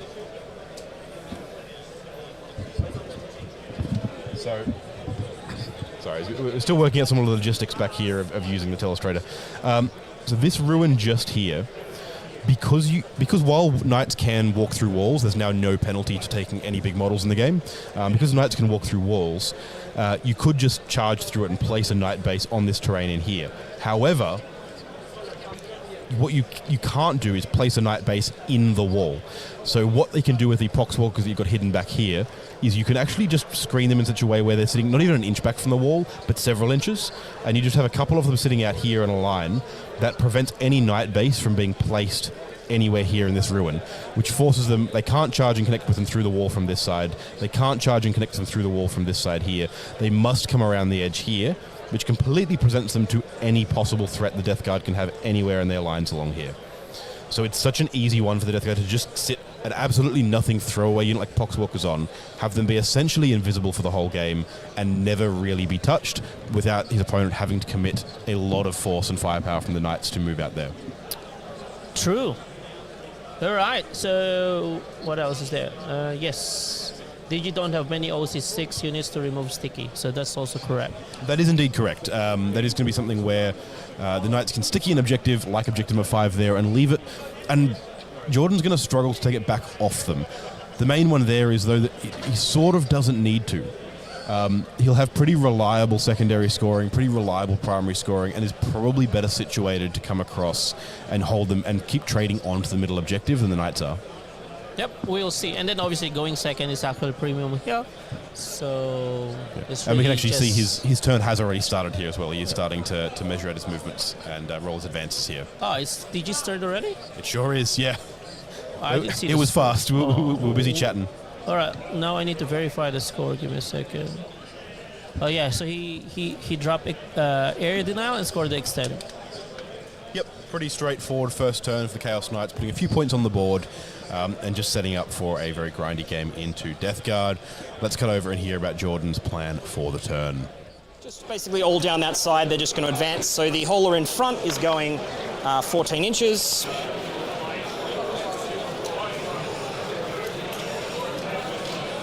So just like 4 to the back of his base to there. Another 3 to the back of his base to there. 7, he's got another 7 in him, and he's going to go 7 to the very edge of the objective there.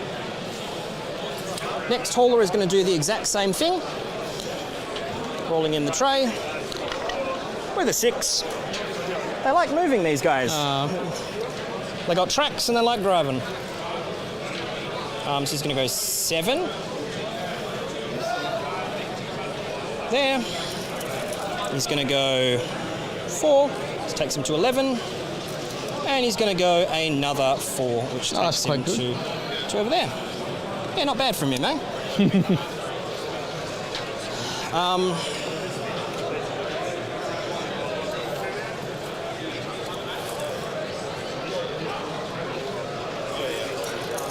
Can you draw a measure to the edge of that guy's base there? Edge front of his base. There you go. As in just to the, yep, that it? So, yeah. Cool, yep, 36. I might shoot him a little bit, but it's not going to be very effective shooting. Also means 24 is there. That's the danger zone.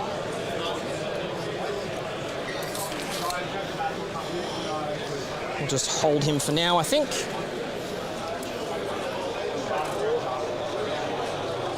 These guys move 10, 10, and he moves 12, eh? Yeah.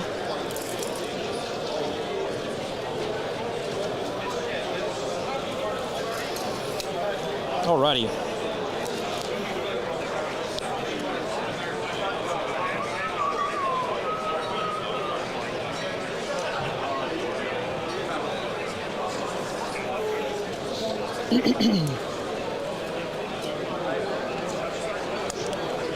So this rhino is just going to come over to here. Once again, just staying off the wall so the knights won't charge through.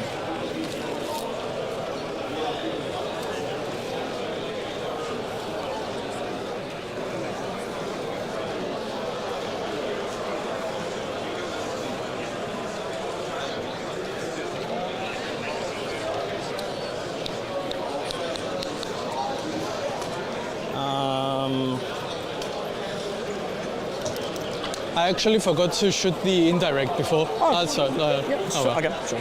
Okay.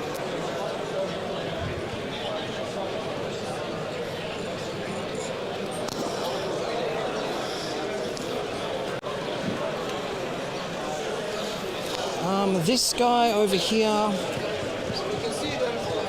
Let's just advance with these poxwalkers first.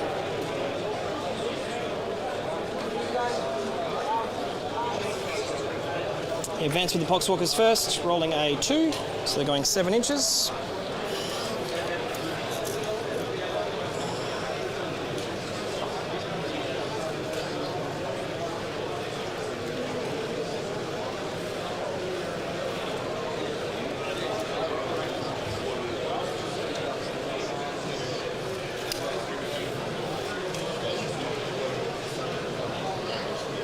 Just think here about where they're going to go.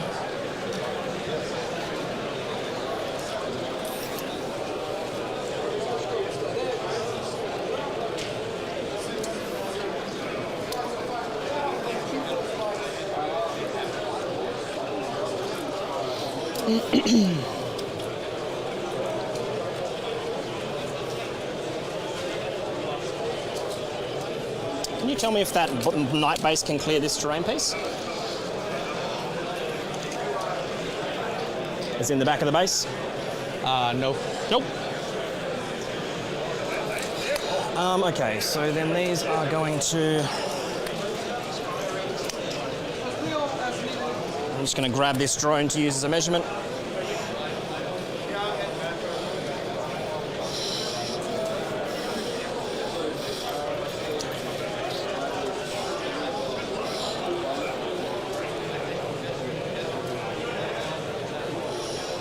Just for the Demon Prince's base, I'll just check that. So he will not be able to shoot, neither will he, because he can't clear the building. If they're touching the building, just because he's got loan up. He will have loan up after these move. The drone? No. Yeah. So I haven't moved these yet. They're going to go there and let the Demon Prince have loan up. So that's why I'm just checking to see where he could actually be shot if he did that.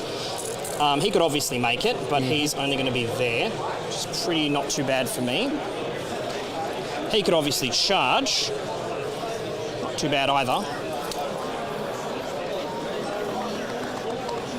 So, yep, and just in terms of what I actually need to achieve that, it'll be the Poxwalker just ending effectively there. So I will go for it.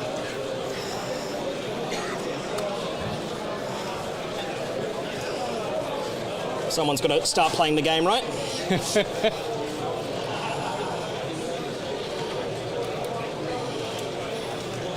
At some point. At some point, yes. And then the Demon Prince will attempt an advance. 2, I think he might have needed a 3. He's only movement 8. Yeah, he needs a 3. So I will CP for free for the battle round from the Demon Prince. All right. He doesn't want to. He doesn't want it. He's not a fan of it.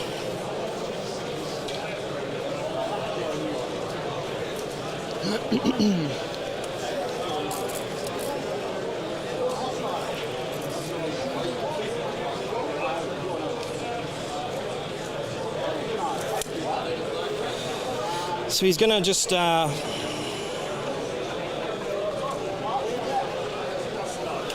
enjoying a lovely view of the back of Jordan Berresford's dome right there. Yep.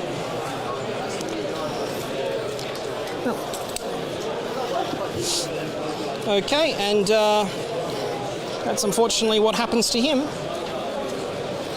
So this drone is going to...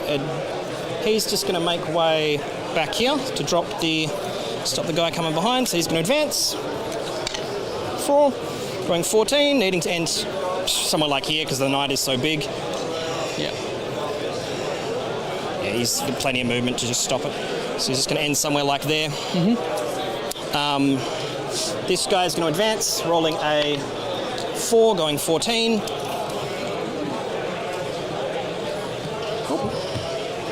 Just going to there.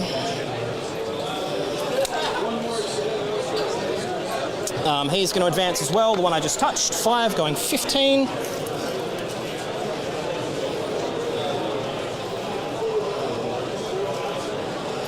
And moving a very measly, not very far. The Flamer one is going to advance and going 15. It's going to tuck in there. Okay. That is fine. He'll be able to be probably shot from down, something like that, but maybe over that way.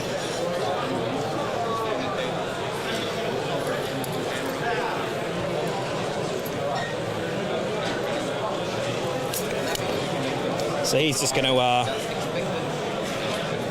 he'll just tuck in like that, that's fine. And this one here is going to just make sure that, the big one's not coming out the back here, so I think he should be basically denied from something like that. I think he's basically all good. Fitting a nice bait like here. And I will call my turn good there, I think. I don't think I have anything else to do. No shooting, no nothing. Nope. That is me donezo. To you, my friend. Cool. Here's your dice. Thank you. So, over to you. You'll get your 5.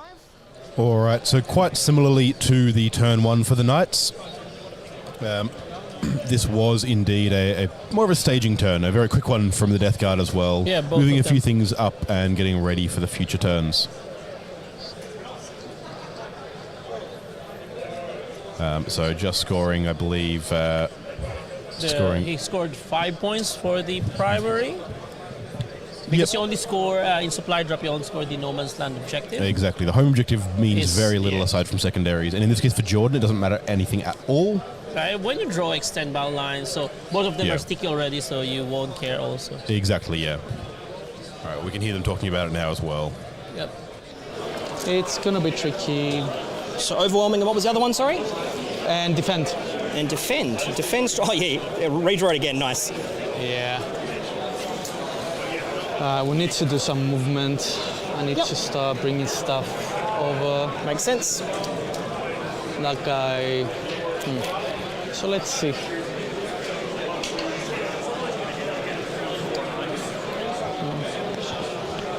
Comes. 2 and 10. It's gonna be here. That's a big charge. That's gonna be very difficult to do. I don't think I'll be able to get anything over there. And I'll just put this on to signify he has the CP again. So that guy's touching the objective. You've got 1 on, and those 3 units over there are on an objective.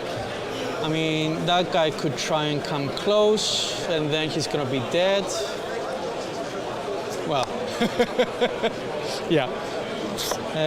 I could start bringing stuff a bit closer. So if he moves 10,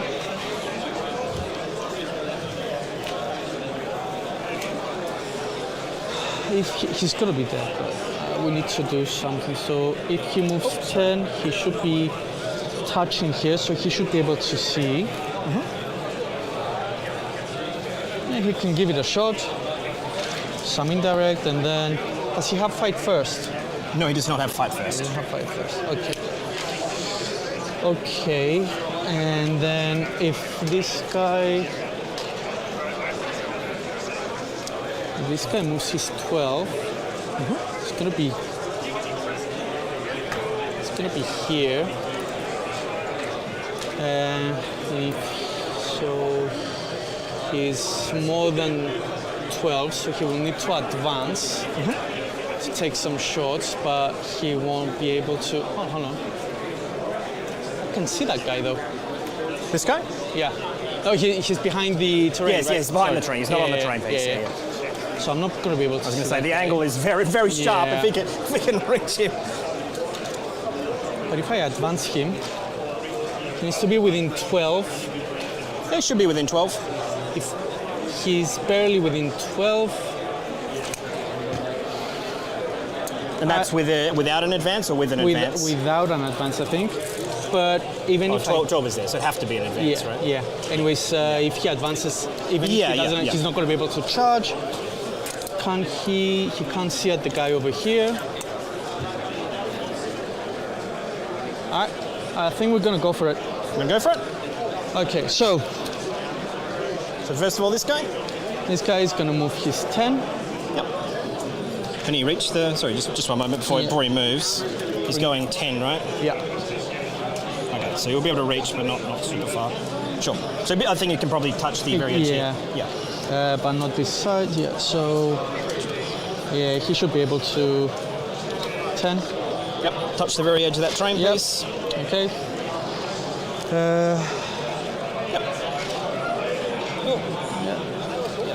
Should be fine. It's just in the way. These guys, they've got a lot of OC, so we're probably gonna need to move this guy. So it's gonna be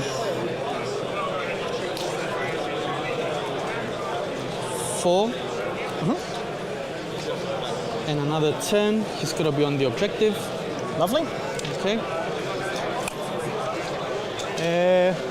And he's OC 7? Let me tell you. 6, yeah. 6. They changed it, yeah. Okay, so this guy is gonna advance. Advance. Don't roll a 1, I think, and you're fine. Yeah. He's lovely. So if he comes 15, it's gonna be here. Gonna just remove the building, make it easy for yourself. Yeah. Cheers. And I don't think he needs to battle shock through there. Even I think he's fine to just walk. He should be able to walk depending on. As in. Yeah. Over, So should be fine. He should be fine, and. Yep, definitely within 12. Yep. All right. So we're gonna do this. So tricky. Okay. And he has fight first? He does have fight first. He does have fight first. This guy is gonna come. This guy, no. Cool. So all you need is a battle shock on this guy. Yeah. Let's do it now, get it out of the way. Is he battle shocked? He is battle shocked. That is absolutely miserable. Oh well.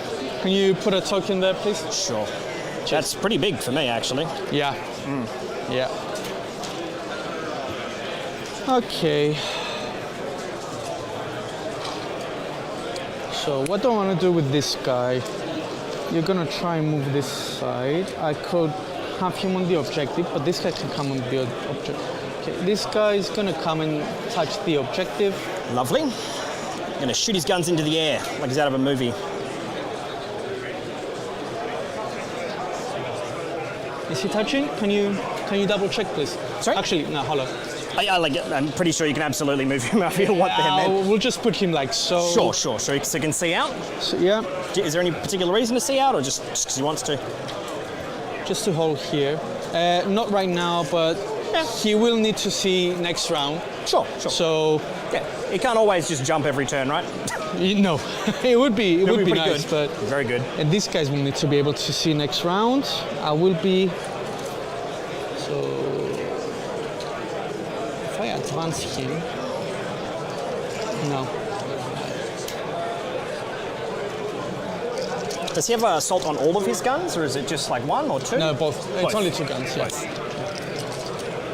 Oh, it doesn't have a chest one or anything. No. Let's advance this guy, see how close he can go to that side. Lovely. Right, so that's 16. So 16, he should be coming here.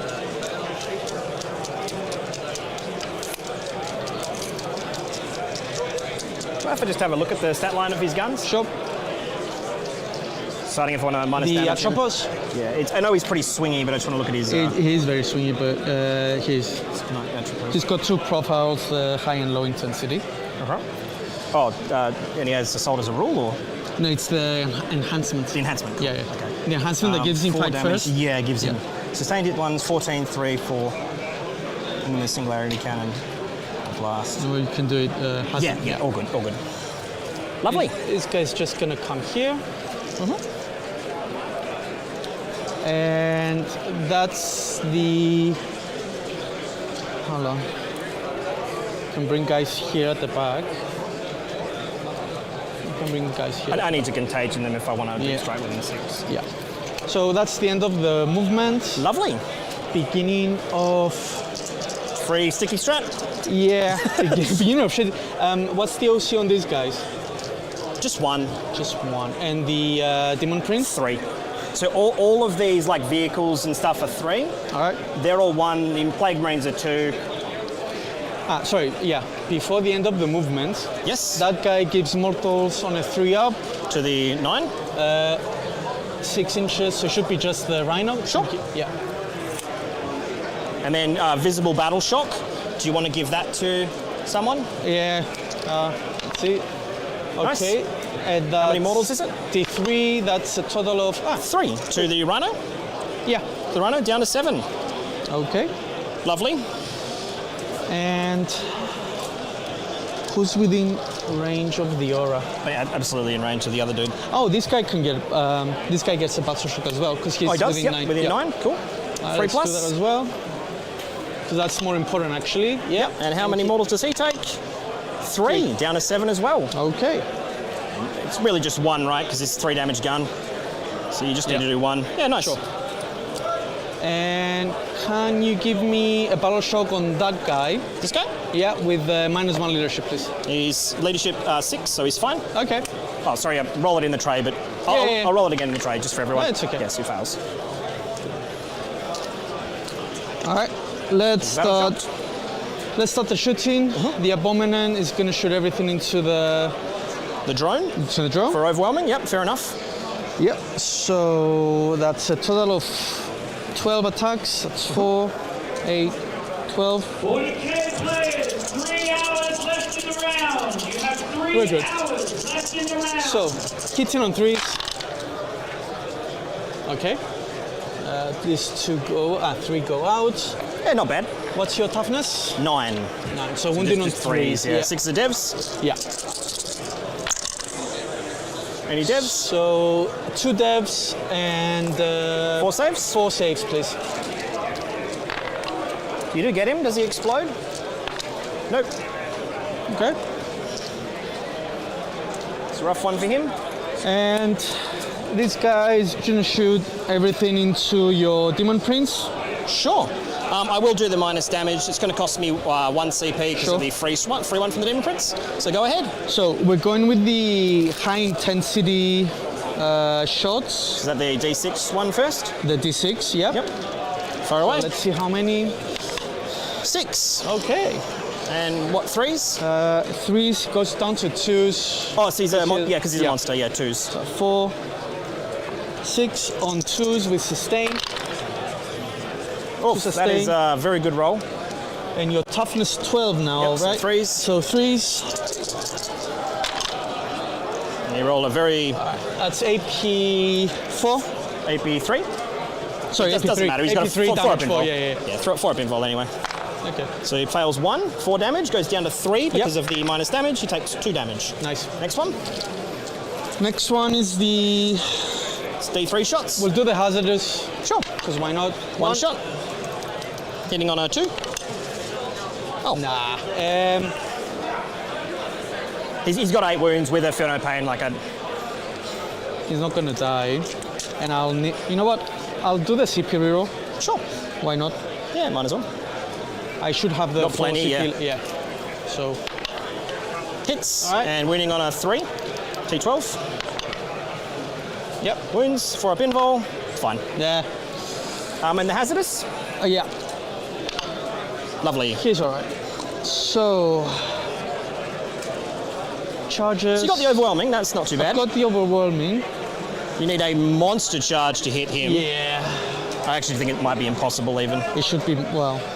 Yeah, no, not that guy. There's no chance. Just, hold on. Yep. The indirect. Oh, sure, yeah. I keep Indirect. forgetting the indirect, yeah. The indirect is just gonna go into these guys. Sure. So let's do the. Hold on. It should be within range. Yeah. So let's do that guy first. Yep. D6 blast. 3. Lovely. And another 2. Hitting on 4s. Okay. What a beast. And winning on T4. T4, so wounding on 3s. So that's 3 saves.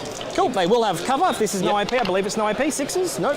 And then they have 5 up for no pains, so we lose 1. Nice. Cool, next one. Rinse and repeat. Did you account for blast, by the way? Yes. Yes. I put the 2 in. So now it's only 1 for blast. Now only 1 for blast, yes. Yep. So that's 2 shots and 4s. 1. And a 3 to wound? Nope. Okay. Just wanted to check in. Yep. Are you okay? Would- Need anything? No, I'm good. Okay, Cheers. have you finished round 1? Yes, we did. Can I take a look at it? Yep. The score's over here for you. Yeah, you've got the score. Yep. You do score the overwhelming for a single one? Yep. There's no other charges, is there any? Love to see the coach stepping in there, making sure his players feeling comfortable, feeling good with the game, and keeping up to date. It's always good to see. My round. Cool. So flip to me. Yep. Click. Cheers. I will get 5 primary. Yes. Alrighty. Who knows? Maybe you'll get a challenger card next battle round. I've got enough CP to do the -1 damage. Just yeah, the guy who's gonna die, he's gonna die. Unfortunate. You can do it twice, like shooting and melee, yeah. And melee, yeah. I don't have any way to battle shock him, and he does need to die. So I think we just throw the kitchen sink at him. I'll go up to 3 CP. Yep. And then we'll move. Alrighty. Now I do have some lovely, lovely Death Shroud. Big fan, I hear.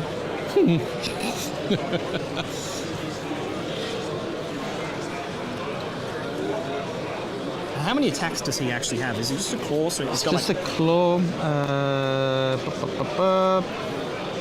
No, not the carnival. It's the same profile. It's 4 attacks on hitting on 3. Strength no 12. retreat, shoot, charge, anything special? Nope. Nope. It's just the -+1 to wound if you're alone within 6 inches. Yeah, lovely. I was just thinking of just charging him with some Poxwalkers. Just get him to stay away from my vehicles, because he will actually do damage against the vehicles. Yeah. Alrighty. So let me just think what I'm going to do here. So how much OC is currently here? 5, 11 plus 12? Well, you wouldn't 23? count. I think you don't count the. Oh, I just have to have over 5 to take it, is it? Yeah. Okay. So it's 12 and another 6. So 18? 18. Sure. Okay. 18 OC, eh? Let me think about how I can manage to take that. I think I can pull some Plague Marine OC7 stuff with the Biologus on there to yoink it. Seems pretty decent. Too bad.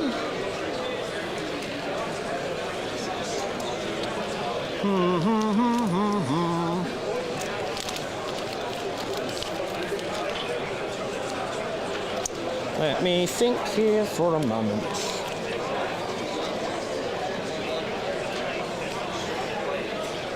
Alrighty.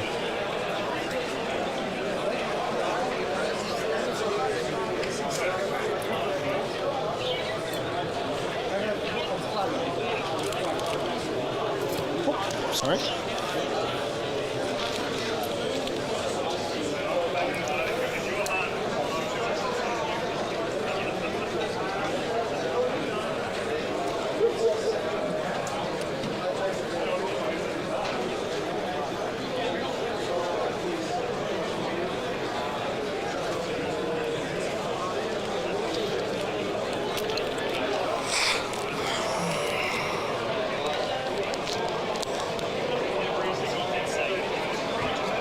He's inbuilt 5 of invul in combat, T11, 26 wounds.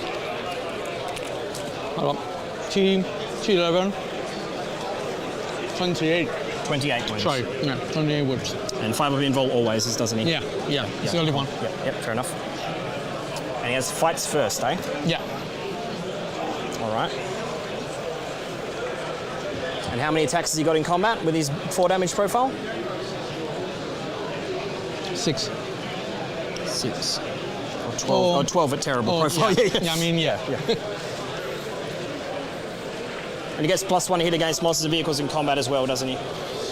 Should be, yeah. Yeah, cool.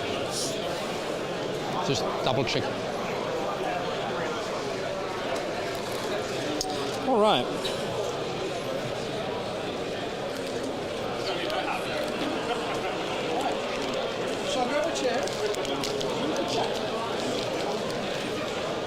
Okay. I think the simple stuff first is we are just going to... Yes? Sorry. Did you use at some point stratagem for -1 damage on the prince? Yes. Wasn't the prince battle shocked? No, the drone was battle shocked. The drone was battle shocked? Yeah, he was within 12 picked visible battle shock the drone. No, the drone was battle shock, yeah. Not the prince? No, that, I put that there as a free stratagem. Fantastic. Yeah. Thank you very much. All right. Alrighty.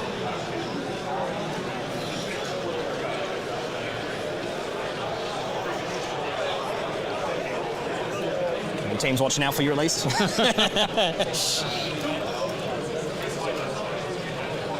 Okay, so...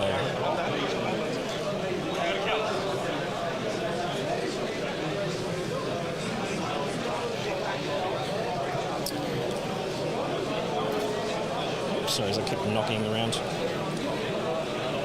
So I'm going to just go there. So drone number 1, hello number 1. And we're going to go hello number 2. Just put on the terrain piece there. So they'll be within multi-melter range. Yeah.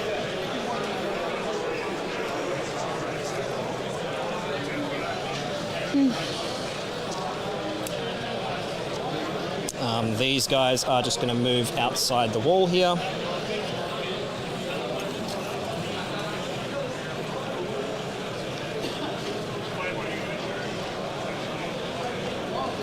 This tape measure is so nice. I recommend getting one of these if you haven't already. Mm-hmm. I recommend getting one of these tape measures if you haven't already. Yeah. Like it's the click. Oh. Yeah, it's super good. It's quite convenient actually, yeah. I don't work for them, just selling you a tape measure. Actually, I need something thinner. Yeah. You have no idea how many times I pulled it back, and it took like a couple of months. A couple of nights with it, yeah. Oh, sorry, I think I might have mispositioned that building on top of my drone there. Okay.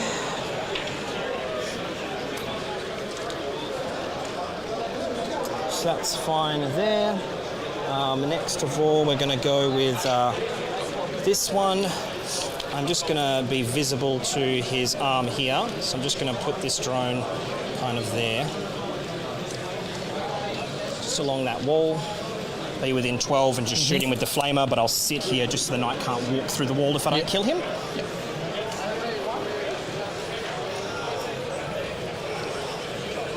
This guy is just going to peek his head around the corner just to shoot down into the big guy, but also continue to screen out the multi-melter one.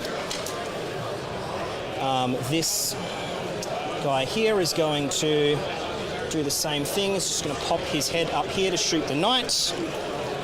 Once again, maintaining the screen.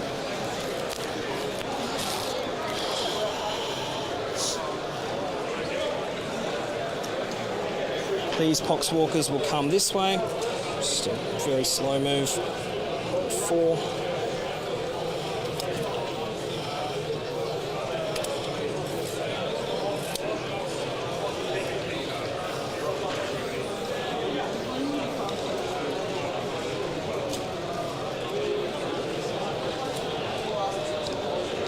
Oops.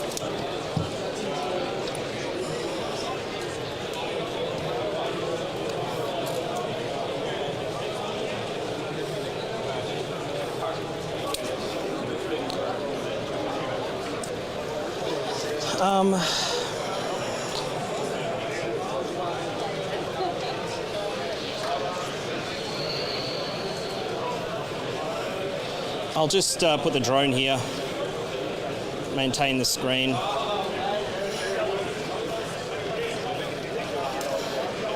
But honestly, if he pops up back there, it's kind of whatever. Yeah.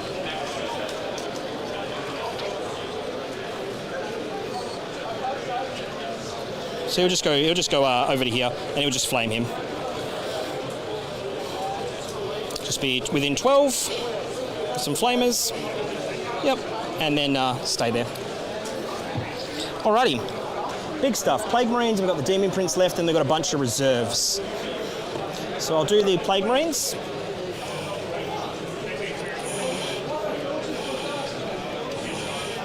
Let me just check where they can go.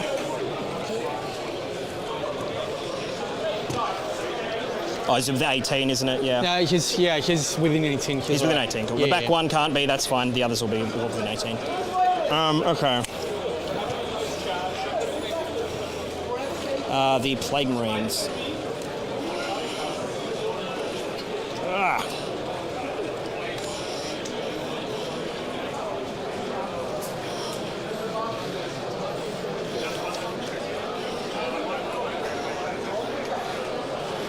Okay, so disembark here. I could get probably like just a line of models on the outside. I will put down the front rank and then I'll just pile them back if that's all right with you. Yeah, sure. Just his tail's kind of in the way. Little annoying tail.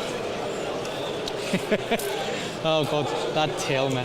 Yeah, it is what it is, right? Have to keep it modelled on. And I'm just going to check where he can actually move to.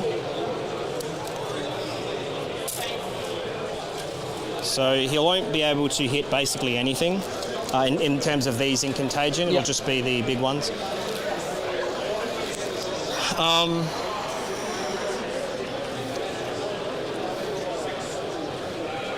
That is kind of fine though.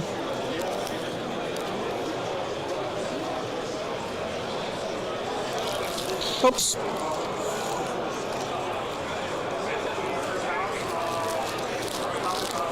You think about it.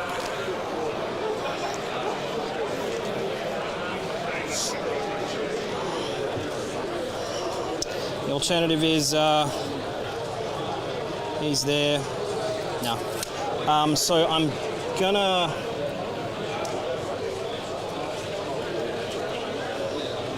I'm going to do exactly that, and I'm just going to leave the wizard at the front, and I'll just set them up. But basically, they'll just be kind of back here. Yeah.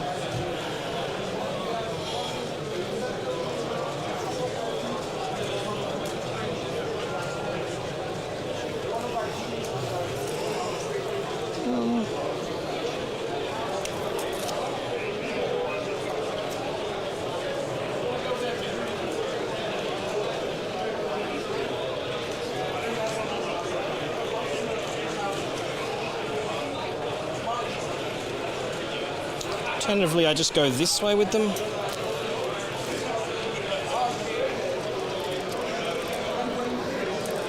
Might just be better.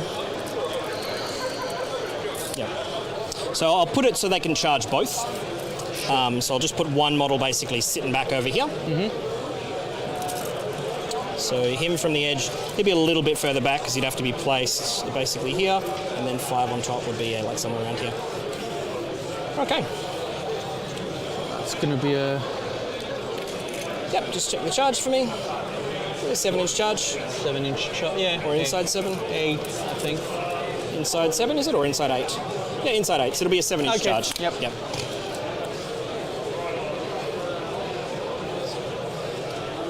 Something like that.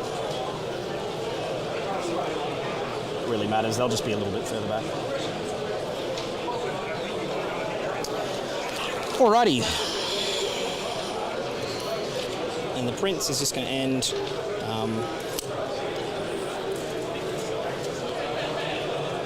basically here.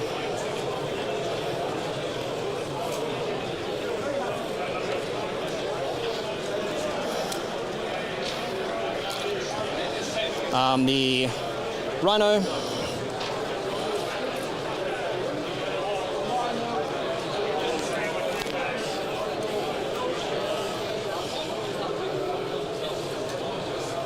It's going to end there and park over there.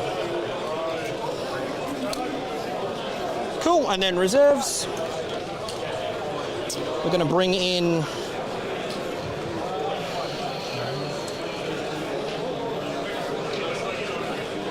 a Terminator unit and another drone.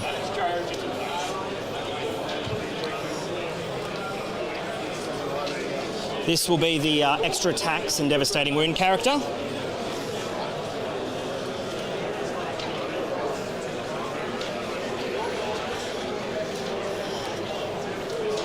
That's a lot of green. A lot of green.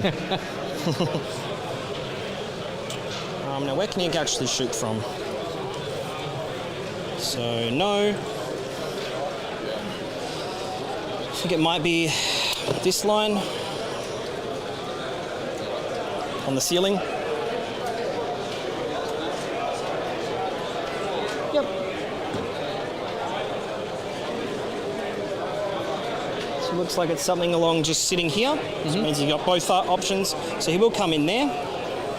And I'll also bring in the Death Shroud. I'll drop them on this guy. Cool. So just outside of 6. And they will be ready to charge the boy. Oops. If he survives all the shooting, that is. Yeah, well, I mean, we'll see how it goes. I might just commit all the shooting there because he doesn't have any defensive profiles or defensive stuff. Cool. All right. And shooting. So let's kick it off with, I'm going to start with the two multi-melter drones. I do have to decide right now if I want to use reroll shots. I am not going to, I don't think. Nope, I'll just lay it as it lies. So I'll start off with the two multi-melters here.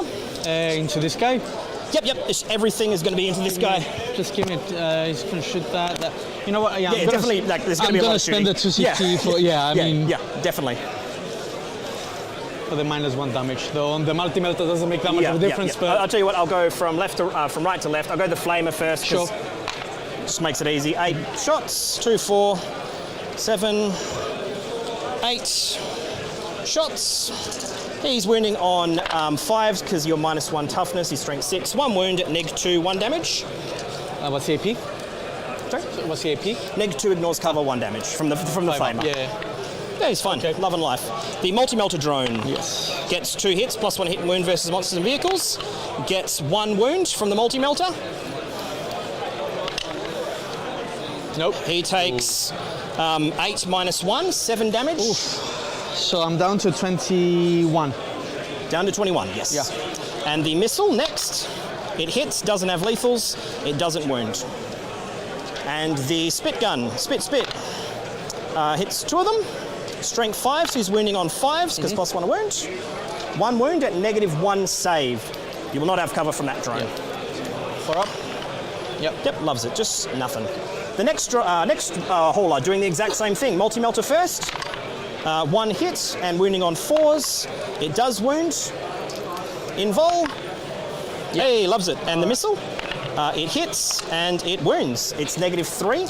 Won't have cover from him either. Nope. It does 6 damage down to 5. Yep, so down 16. to 16 wounds. No, hold on. 7 damage. Oh, sorry. Yeah, 16 wounds. 6 damage down to 5, and you're on 21. So 15. Yeah. Yeah. Correct. So, Yeah. 15 wounds. Yes. The spit from him.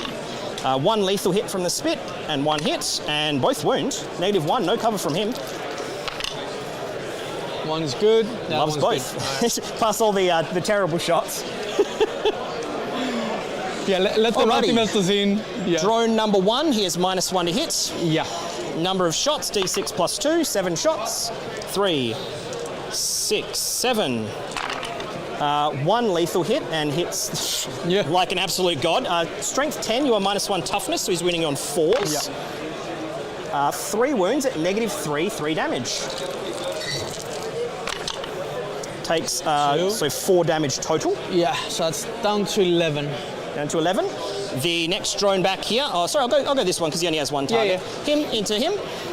He is going to be no negative hit, right? No negative, no. Yes. He's within D6 plus 2 shots, 3 shots, 2 hits, 2 wounds, -3, 3 damage.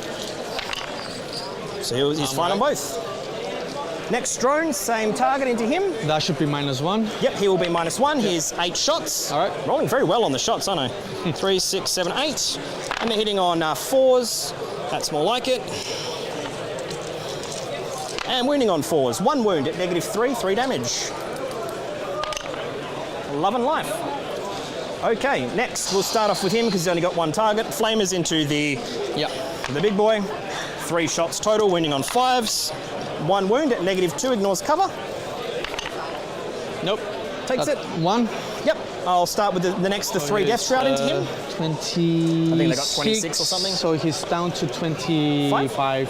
The Flamers from the Death Shroud next, 46 shots. 20. 10 plus 7 is 17. I'll have them here and I'll... Sure, yeah. So 17.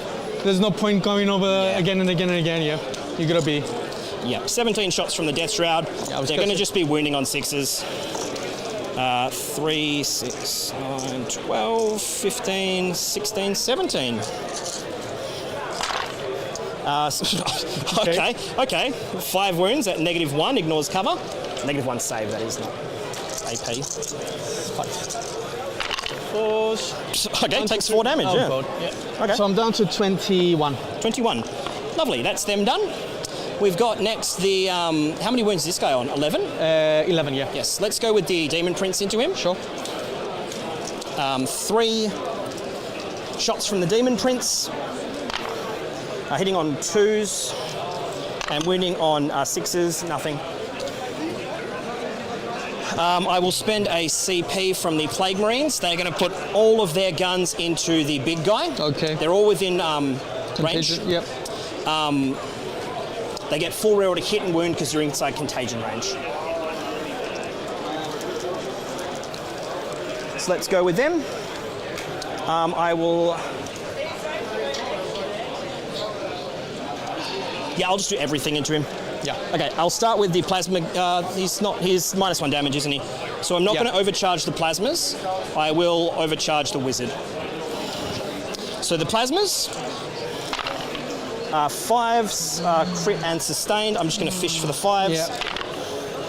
Yeah. They're hitting on 3s, however. 2 go back in from the sustained, and they're wounding on 5, strength 7 with reroll wounds. So there's 4 at -3. So 5 up. And just 1 damage each. 1 damage. Okay, so I'm down to 10. Down to 10. The next character with his grenade rolls 5 shots. I'll re-roll everything. Okay. So those are sustained, so 3 sustained, and those are lethals. And then these are wounding on 5s. He is strength 7 with reroll wounds. Okay, all of them wound. 4, 7 at -2. I don't believe he'll have cover from these guys. It doesn't really look like it, no. So 7 at -2. One. They're 2 damage down to 1. Oh god. So that's 6. 6. Well, he's definitely bracketed now. So I think he's close to dead. 4 wounds. Well, yeah, he's down to 4. 4 wounds. He still has fights first, though, doesn't he? Yeah. Yeah. The 2 flamers. 7 shots. 7. Winning on 6s with reroll wounds. Okay, there is 4 of them. 4 of them. Yep, at -2 ignores cover, 1 damage. Don't die to flamers. No, please don't. That's gonna be embarrassing. Yeah. No! Does he explode? No, hold on. 5s. I've got 5s. Oh, yeah, sure. So he's down to 1. So he's down to 1. Okay, and we have 2 blight launchers and the wizard left. So let's do the blight launchers. 5 shots from them. I'm just going to fish for 5s. Sure. 3 sustain, 3 lethals. These are wounding on 5s. They're strength 6 and you're -1 toughness. 5 at -2, 2 damage.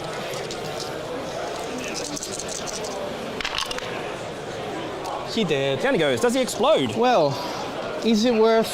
I Some mean, CP? I can't use anything on him. It should just be basically this drone and the poxwalkers. Yeah, 6 inches. Yeah, it's not. Yeah. All right. Let's just see if he goes boom boom. He does not. Oh well. What can you do, right?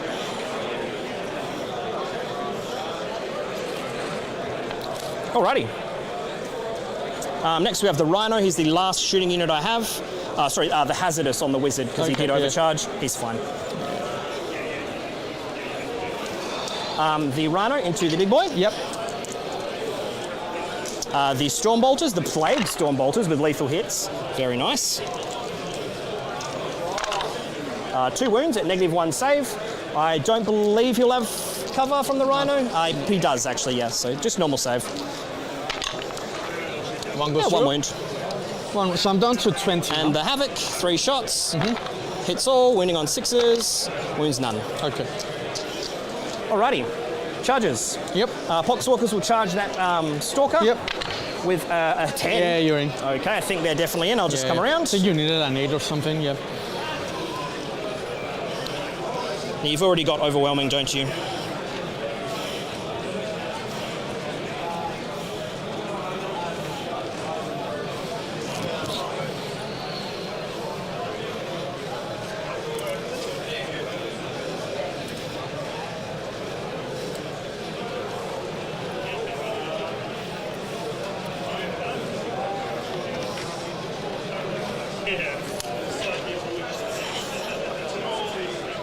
The Plague Marines, sorry, I'll do the Death Shroud first, into the Abominant, who is battle shot, thankfully. No, I will spend a CP down to 1. Sure. To reroll that charge, rolling a 9. Thank God, man. Should be all right. Mini heart attack from them. And what I'm going to do is I'm just going to block off the Plague Marines, and I'll try and see if I can finagle them onto this objective, because they'll have a lot of OC. I'm just going to put him over here because he has to stand on the tail. Yeah, he goes under the tail. Yeah, just under there, Right, yeah. And 2 there. Okay. The Plague Marines will charge him. With a 7.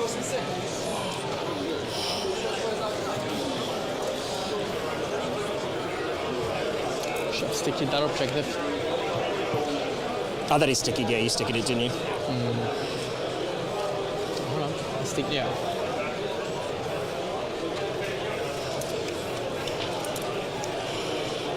I'll just be making base just away from the wall so there's no... Rerollable 6 inches. I don't think I've ever seen one of those made before. I usually fail 6-inch charge. Especially with the reroll, which makes it worse. Yeah. Right, 5 into a 4 every time. According to Team WA here, for Jordan, it's a 70% fail rate.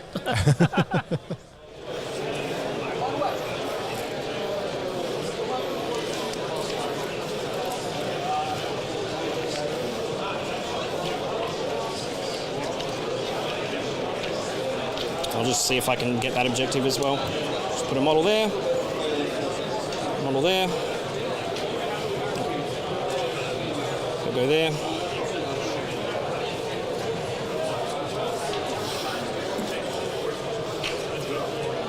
So I'll have those 3 on there. You should be able to move 3 after if you... Yeah, after we fight. So just put some of that. Cool. All right. Okay, we'll swing away with the Death Shroud. Yep. No other charges here? Nope, definitely no. So charge from the Death Shroud. So I'll do them first. I'll do the character. This is the extra attack character. Hopefully he doesn't outright kill him, because the Plague Marines would like the OC, but okay. Well, he rolls rather terribly, so I think the Plague Marines will get the OC. And then he's wounding on 3s. Okay, there's 2 neg-3 saves and 3 damage dev. Sorry, what's the AP? AP 2 with AP minus 2. 1 save. Okay. So minus 3 effectively. So 6 up. Yeah, 2 6-ups and then 3 damage. Yeah, so 9 damage total. 9 damage total. So we're down to, it was 20, we're down to 11. Down to 11. And then 12 attacks from the rest of the Death Shroud. Yeah. 1, 2, 3, 4. So these are the Death Shroud hitting on 2s. 6 are lethal and sustained. 2 go back in, 1 goes out. And their strength 8, so winning on 4s with Lance. Okay, good rolls from them. 8 to 10 at -3, 2 damage. I don't know if the Plague Marines will get to swing. I highly doubt the other sex of 10. 10. AP2? AP3. AP3, so 6s. 6s, yeah. Okay, passes 2, so he takes 16 damage. 16? He's dead. He's dead? Does he go bang? Nope. Go. I will hand him to you. Just because he's a little bit awkward for you to come and get. You want me to take the tail out? You can grab him. I'll let you do your thing.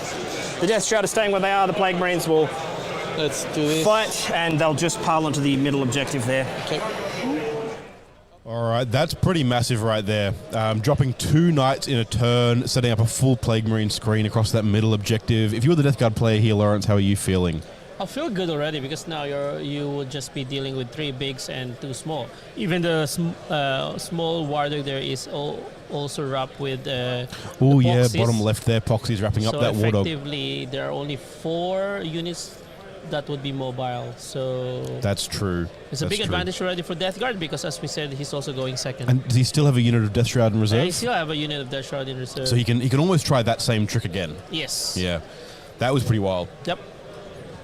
For assassination? The Poxwalkers to fight, sorry. Over there. Oh, yeah, this guy's over here as well. 1, 2, 3, 4, 5, 6, 7, 8, 9, 10. All of them. Just push the back 2 inward for me, would you? Hitting on 5, 6s are lethals. They did a little bit of damage. 3 wounds at -1. 3 wounds on a 4-up. Good to go through. 2 damage? Yep. No, just one. Just one. Yeah, one damage. Yeah. Can you imagine? They're not that strong, yeah. Okay, so he's down to 12? Down to 12. Where is the bloody 12? And that is me completely done. You can fight back. Yeah. I score my points. Sure. I'm going to click it to you. You can do your attacks and then decide if you want to do anything else. Is that Hits right? on 3s. Yeah, hits on 3s. All hits. Toughness 4. T4, yes. So wounded on 2s. Yep. Yep. I'll just remove 4. Yeah. So 4 are dead, and then you can go to your turn. I'll just come grab them. All right.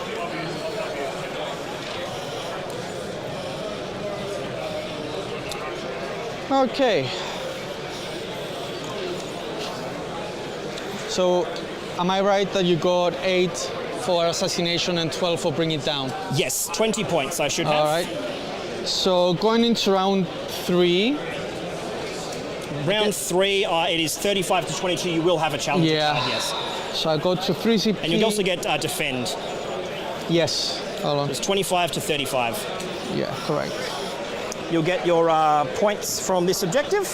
Yep. And now I'm gonna, for my abilities, I'm gonna get if you're below starting strength within my aura, you need to take a battle shock. Battle shock? Sure. Yeah. That's probably very possible. Okay. And let's see secondaries. I have 1 unit of Death Shroud left in reserve. Yeah. Sabotage. Oh, hold on. Yep. Sorry, I need to check whether I want to pick my guy up. Sorry, mate. Mind I just quickly interrupt for a sec? Sure. I'm just going to show my player this sheet and get him to point out some numbers for me. You happy with that? Yeah. What are you thinking now?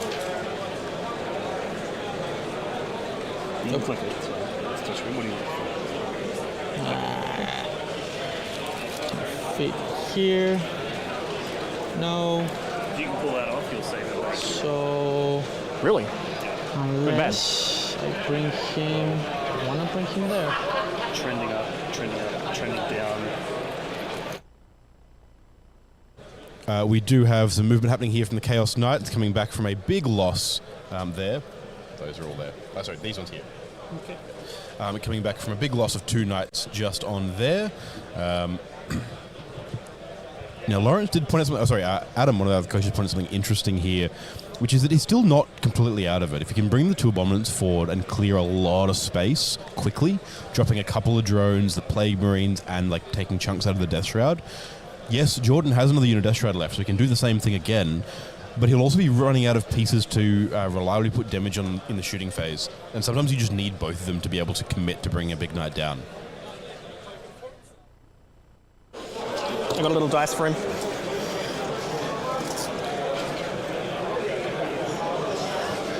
So I'll just put a little Alpine Cup on him. Yeah, sure. To let you know he's still got his free stratagem.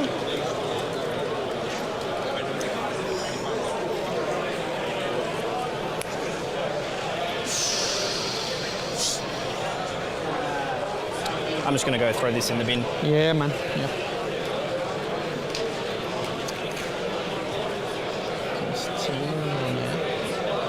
I can pivot and come close. Do I want him to charge? Sure. And then let's go here.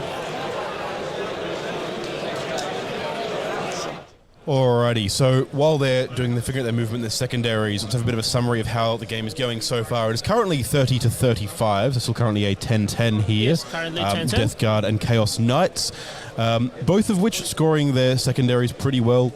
Big bring it down turn for Death Guard. Yeah. And reliable 5 points on primary for Chaos Knights, although Death Guard may start to run away with that a little bit. Now, we do have that one there. We see them pulling Cleanse and Establish Locus for their secondaries for turn 3. That's unfortunate for, obviously... no, I think the big knights can still action and shoot. So They he can do indeed Cleanse action and shoot, yeah. Establish as well. But as we said, he only have a couple of units left. So let's see what he will do here. Yep. But on the other note, we are also receiving some scores. We do indeed. It is time for the first of many for the WTC 2025. It is time for the first Gutierrez update. All right. It's We not have- me actually who did all this, what they call this one, summoning of the scores. It's not, but you're going to read down it and Yes, with your let's go dulcet for tone it. entertain us all. How There you is the go. team So- sitting? So this is the current scores. This is the So- current scores. The Cyprus and Australia names are on the wrong side here. Yes. Because we will fix that up for you I'll fix shortly. that one. But the left side, is Team Australia, and Australia. the right side is Team Cyprus. Yep. Lawrence, take it away. Cool. So Imperial Knights is ahead 14-6, and we have also Sisters of Risk 16-4. Currently draw with Sons and T-Sons and the World Eaters. Initially, also Chaos Demons is up against our Blood Angels, and then the Space Wolves is actually massacring our Chaos Knights with 19-1, and then the CSM is also like way ahead of the Emperor's Children, and then Necrons is just really like, you know, this is also like a very just hold on objective game with Necrons, so 13-7, and then obviously currently on our stream game it's still a draw because of a 35-30 points. That's it. So for anyone who didn't actually hear what Lawrence was saying with the numbers there, our Imperial Knights into their Thousand Sons is a 14-6. Our Sisters of Battle into their Imperial Knights is a 16-4. Our Thousand Sons into their World Leaders is a 10-10. Blood Angels into Chaos Demons is an 8-12. Chaos Knights into Space Wolves a 1-19. Chaos Space Marines into Emperor's Children at 18-2. Necrons into Death Guard a 13-7. And Death Guard into Chaos Knights. The feature match on stream is a 10-10 currently. Now what we can also do is we can look around all these tables here. So can we pull away the coverage here? So we can see... Whoop. Oops, sorry. Yeah, correct. Here we We've mixed up with a country name, so... Yeah, so Lawrence will fix that up, but let's have a look here. So we have... here we have Lockie Rig playing against... Yeah, Lucky Rig playing Blood Angels into Chaos Demons, currently sitting in an 8-12, looking good for Team Cyprus Demons. Figuring out exactly how to navigate this here, we have our very own Greg McGinnity on Thousand Suns playing into Pius, who we had a chat with earlier on World Eaters, the mercenary for the team, currently sitting at a 10-10, currently very draw-ish. If we look across here, we can see Lockie Callahan's a lovely face there, one of the Team Australia coaches. And there we can see Jordan McGregor playing his Chaos Knight into their Space Wolves, currently sitting very poorly, only a 119. So Space Wolves doing a really good job of keeping the Chaos Knight score down early in the game. Then we have Jeremy Martino on the Chaos Space Marines playing into the Emperor's Children on the far table there. Now, they are currently sitting at an 18-2 to the Chaos Space Marines, playing into the Emperor's Children. I think that's about expected. I think Chaos Space Marines very early take up a lot of the board and get very aggressive. Yeah. Zoom into Lucky's foot. We don't want to do that. Zoom in Lucky's foot. We'll have a look in a minute. Don't worry about it. But now behind Reese here, you can see Callum German. They're playing the Imperial Knight into Cyprus Thousand Suns. I can see Magnus on the board. I can see an Imperial Knight dead, taken off the board. And they are looking at a 14-6 currently scored for the Imperial Knights. But those are two Knights that are dead on the side. So we'll see where that ends up. Here we have the Team Cyprus's Imperial Knights into Reese and the Sisters of Battle, taking an early lead there, Reese, looking at a 16... not 16-8, a 16-4 currently. Although I'm not seeing lots of Sisters left on the board, so that could change very rapidly. well, they're small, so you can't see them. They are very small. You're gonna get a lovely shot of Matthew Morrisoli's jersey at the back there, sponsored by House of War, with the Indigenous Australian patterns there. And here we have the Necrons playing against the Death Guard. Both very grindy armies. We can see Necron Warriors stringing to multiple objectives there. That's got to be a miserable game to play, right? Well, as I've said, right, Necrons will just present bodies and then come and take it, so... That's true. The Necrons, and you can see them there on all three objectives spreading out there. You've got some Death Shroud Terminators right in front of them on the central objective, more Death Shroud on the top right, and some Scarabs screening the bottom left objective there as well. So you just need to actually protect the character from precision, so... that's, I think, what he's doing. Like, all the characters are hidden on that terrain feature over there. That's true. The characters are all hidden near the Ghost Arc there, so they're very hard to get to for Death Guard. Yep. And Necrons just have enough stuff to screen out the 6-inch Deep Strike pretty reliably for about half the board. Mm-hmm. All right. Well, let's jump back over to... good luck. Good pick with that Necrons list, lads. Look awful to play against. It really does. And as you would have heard in our interview with Matthew Morrisoli at the start of this game, he is super excited to be reanimating Necron Warriors for 4 hours at a time every round for the WTC. But that is where Team Australia and Team Cyprus are currently sitting when it comes to the score. We're about an hour into round one. Sorry. An hour, 15 minutes into round one of the World Team Championships 2025, with Team Australia sitting on 90 points, Cyprus sitting on 70. Currently a small but comfortable win for Team Australia, but let's see how all of those games go, see if there are any upsets that appear. Okay, was how many saves? 6 and 1 dev. 6 saves and 1 dev. I'll re-roll that. 2 dead plus the dev is 3 dead total. Okay. Stubber. The little stubber that could. The little stubber that could, yeah, that's right, isn't it? On 3s. And then on 5s, because you're toughness 6. They are toughness 6. Yep. Nothing. 2. 2 AP 0. I'll leave that guy there. I think he's still engaged me. 2 at AP 0. Pass both. Nice.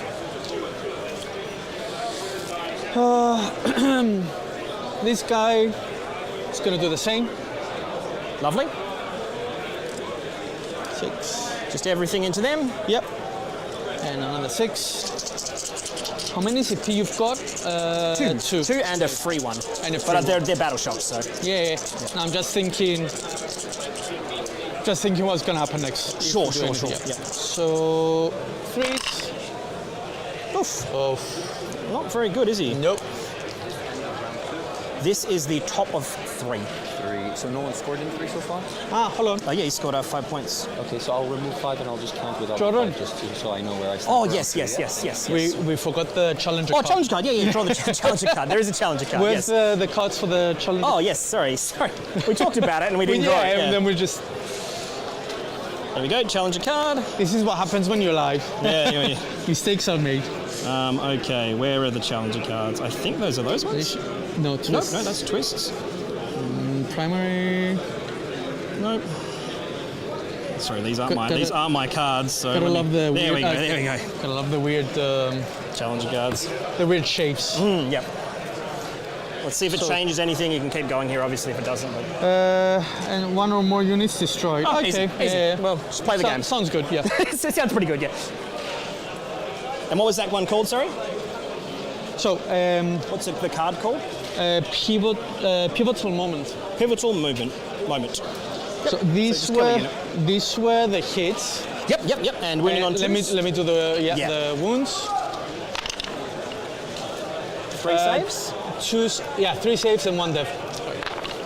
Killing 2 total. Okay. You're the sexy.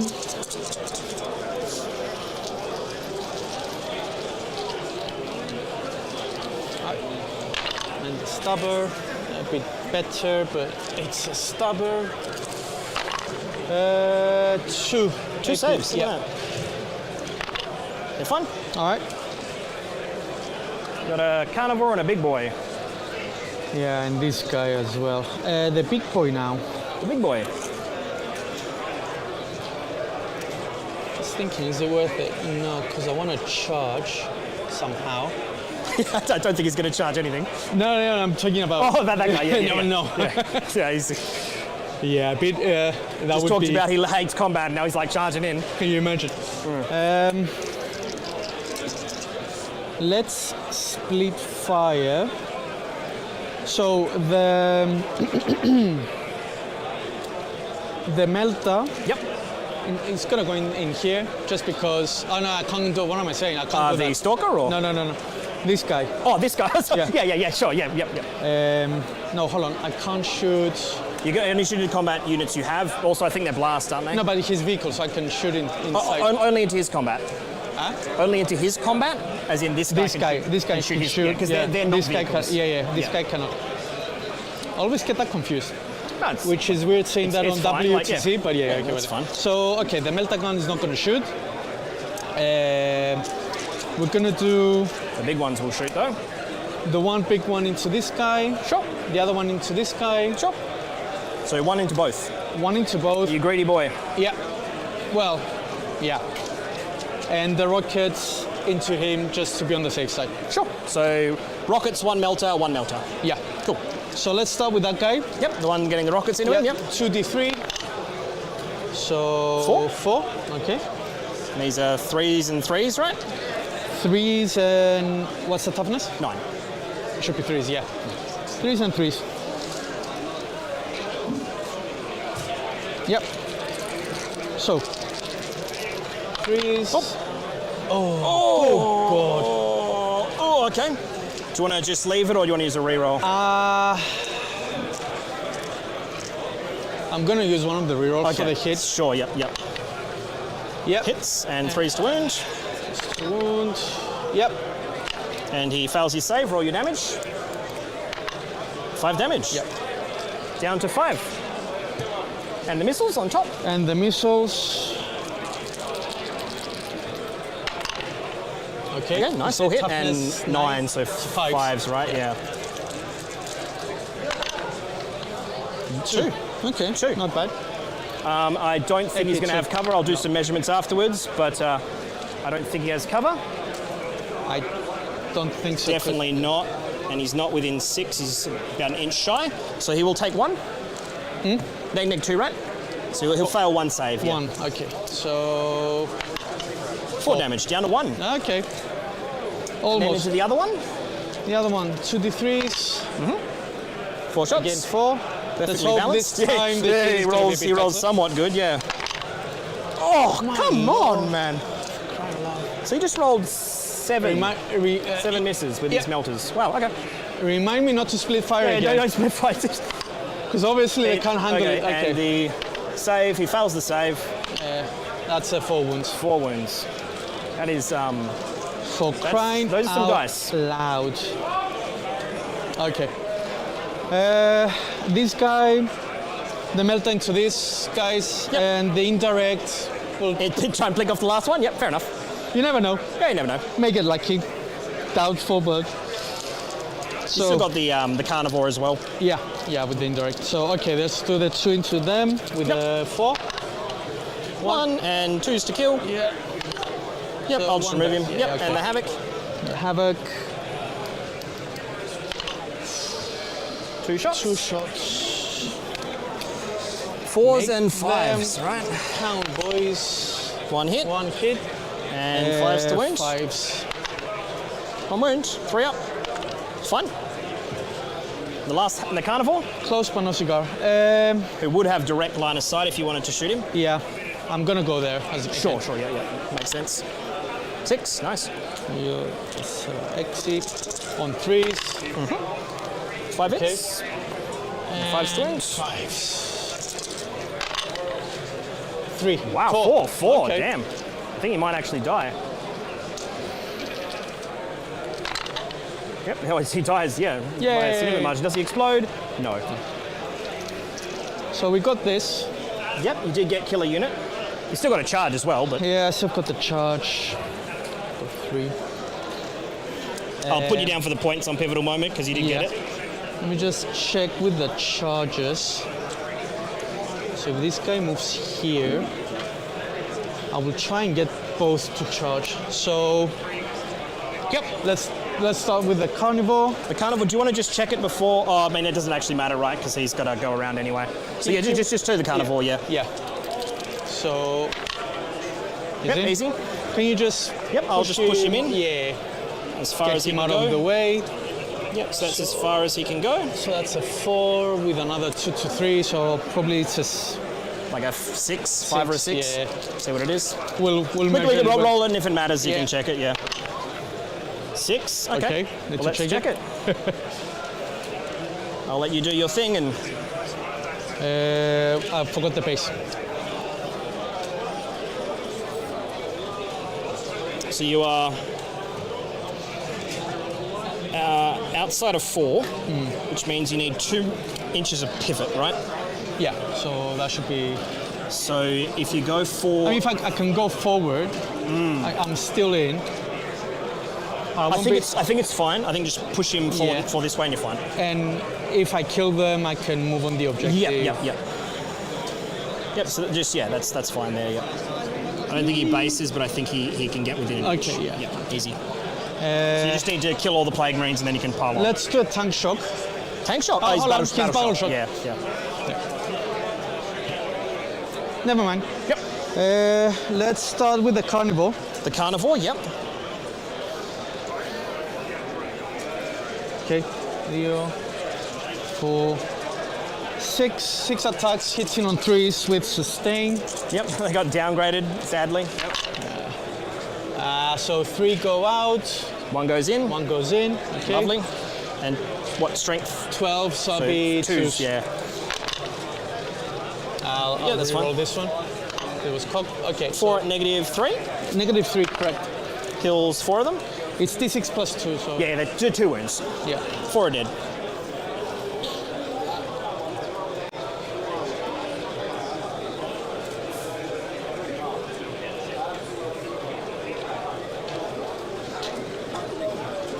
Unfortunately, that means the unit is still intact, which means I think I'll lose both characters. So you didn't roll just good enough. It was all in the plan. It was all in the plan. Yep.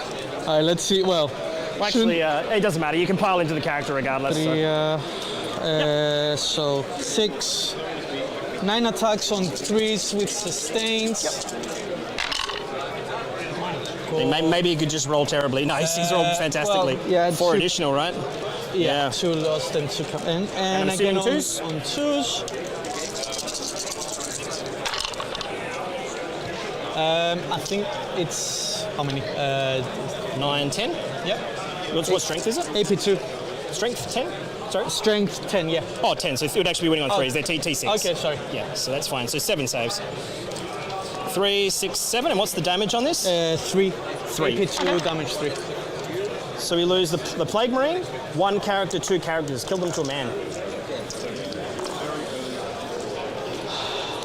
And he still had extra attacks as well, didn't he? So yeah. Didn't really matter, but... And I'm just gonna... Yeah, just push him onto the objective. I'm just gonna come a bit you're good. close. You are completely fine. Right. And...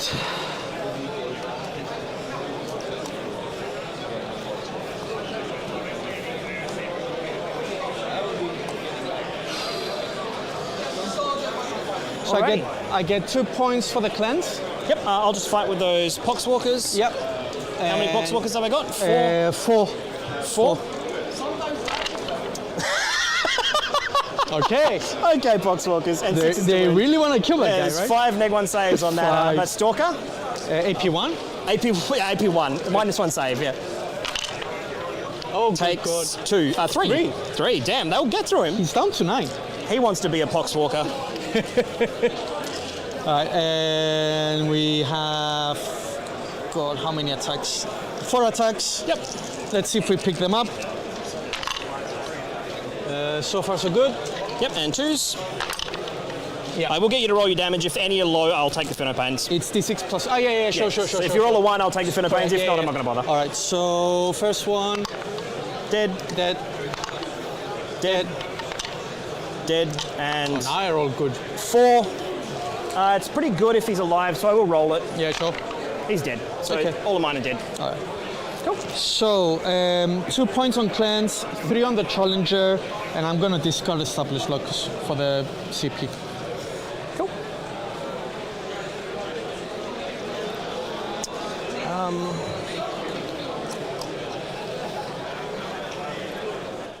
All right, so it's a pretty good turn from the Knights there, coming in clapping back pretty hard, punishing Jordan for all of the exposed Death Guard that got presented. Looking at 35 to 40, is that including primary or not quite? It would include primary for Jordan because it's only 5. Yes, he's only holding the 1. Yes, that's an interesting one there. All right, so putting the scores in there.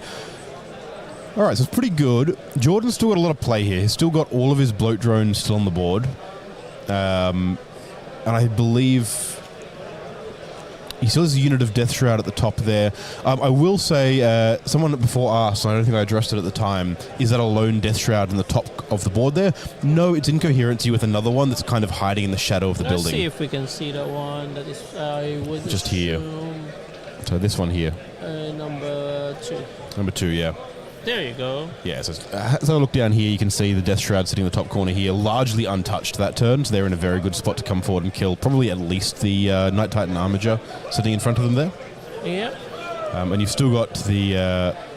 you've got bloat drones to bring forward, you've got the Demon Prince there, and a single Blight Hauler still left on the board as well.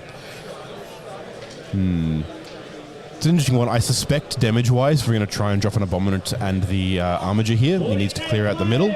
2 hours left in the round. You have 2 hours left in the round.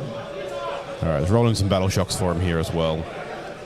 And then you would have heard Joshua Diffie announcing there 2 hours left in the round. Which is still very plenty. So we are dealing with like just 5 knights. Yeah, it's only 5 models. It's fine. But that does mean that we are halfway through round 1 of the World Team Championship 2025. Team Australia versus Team Cyprus, currently looking at a comfortable but small win for Team Australia, depending on any upsets that come in. Yep. I believe Jordan also still have 1 unit of Death Shroud. He does, still in reserve as well. And there's a lot of space behind the Knights. If he, can Jordan do the thing where he 6-inch deep strikes with them? As long as it's afflicted, which requires them to be within 9 inches of something else. Most of this, give me a second. Let's do some nice... Do some nice telestrations for everybody. Again over here. Very nice. Sorry, not that one. Yeah, so Laurence here is going to explain exactly how this can be worked here. All right, so as you can see, right, these are Death Shrouds. So if he just walk somewhere here. So all these knights here would be afflicted. So what is it to be afflicted? To be within 9 inches of a Death Guard So model? now it's turn what? Turn 3? It is turn so 3. If you're within 9 of any Death Guard unit, then you are afflicted. Exactly, cool. So it meant that that shot can drop within 6 of those units. Yeah, and they can charge afterwards because this is the best possible version of that rule. There's a good chance that he can walk those Death Shroud up, afflict all 3 of those knights, Deep Strike another unit of Death Shroud in maybe over here. Or maybe just here. So maybe there, or draw here as well. Sorry. Yeah. They didn't put this one. There you there go. we go, yeah. Sorry, so he would probably just drop the Death Shroud here. Exactly, yeah, or over if he here. actually wants to deal with this one. Or here. Yeah. Or in that building there. I'm not sure what it would do here if he would just try to shoot and kill this side here. I think it depends how much he wants to commit to kill, right? I mean, he doesn't need to actually deal with this knight first because he just wants to kick off this knight in this objective. It's on the home objective. It's not currently scoring him any points. It'll be a threat later, but it's not really a threat right now. He can sort of just ignore it. The 2 Abominants and the War Dog right up here in the middle definitely are the main threat at the moment. Yep. So this, give me a second as well. So this knight is also battle sharp. So it is indeed. So it's not holding the objective. Another easy picking for like Death Guard here. Is it heavily wounded as well? I'm not sure if it was a 1 count here, but if you would put all the shooting and melee here, you don't have any defensive profile. No -1 damage. The other question there as well, though, is there much point? Because the top objective there is going to leave at the start of the next turn. That is correct. So which is, I believe, before the Abominant can score it. So probably really just deal with these 2 knights here, and then obviously if you can try to injure this one, then good. Then after that, you wouldn't actually care with these 2 anymore. So just score your primary, and then you'll be happy. Yeah, that makes a lot of sense. And you can sort of ignore that top objective there. Yep. Let the other Abominant have to walk out of it and walk into 2 units of Death Shroud and a Demon Prince and all of the drones. Yep, correct. Home isn't worth anything. That's absolutely correct. So that knight in the bottom left on objective 4, it's not scoring any points there. It's just killing stuff. Yep. And it's too far away to do anything else there. Yes, stand corrected, Robert. I don't think he would drop there because the top objective doesn't do anything. It would disappear in the 4th round. Yeah, no, that makes a lot of sense. We've got Mike Horton stepping in there to cancel your 10 points. Exactly. He wants to castle up on those bottom 2 objectives, make sure he's outscoring his opponent. If he can start swinging primary in his favor this early, so turn 4, maybe he keeps the knights to 0 primary and scores 10 himself. Turn 5, he scores the 15, so and the knights still score nothing. That's so important right here. It would be a massive especially swing. to drive that differential point swing home, which is super important at a team's event like this. All right, let's listen back to them.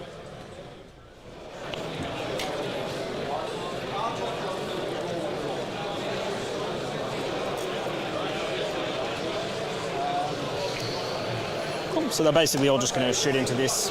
And then I'm going to drop some Death Shroud. Put the Death Shroud. Now his guns are blast, right? His melters. Yeah, they are. Okay, so I'm going to put the Death Shroud on him, just because you can't shoot them in combat, basically.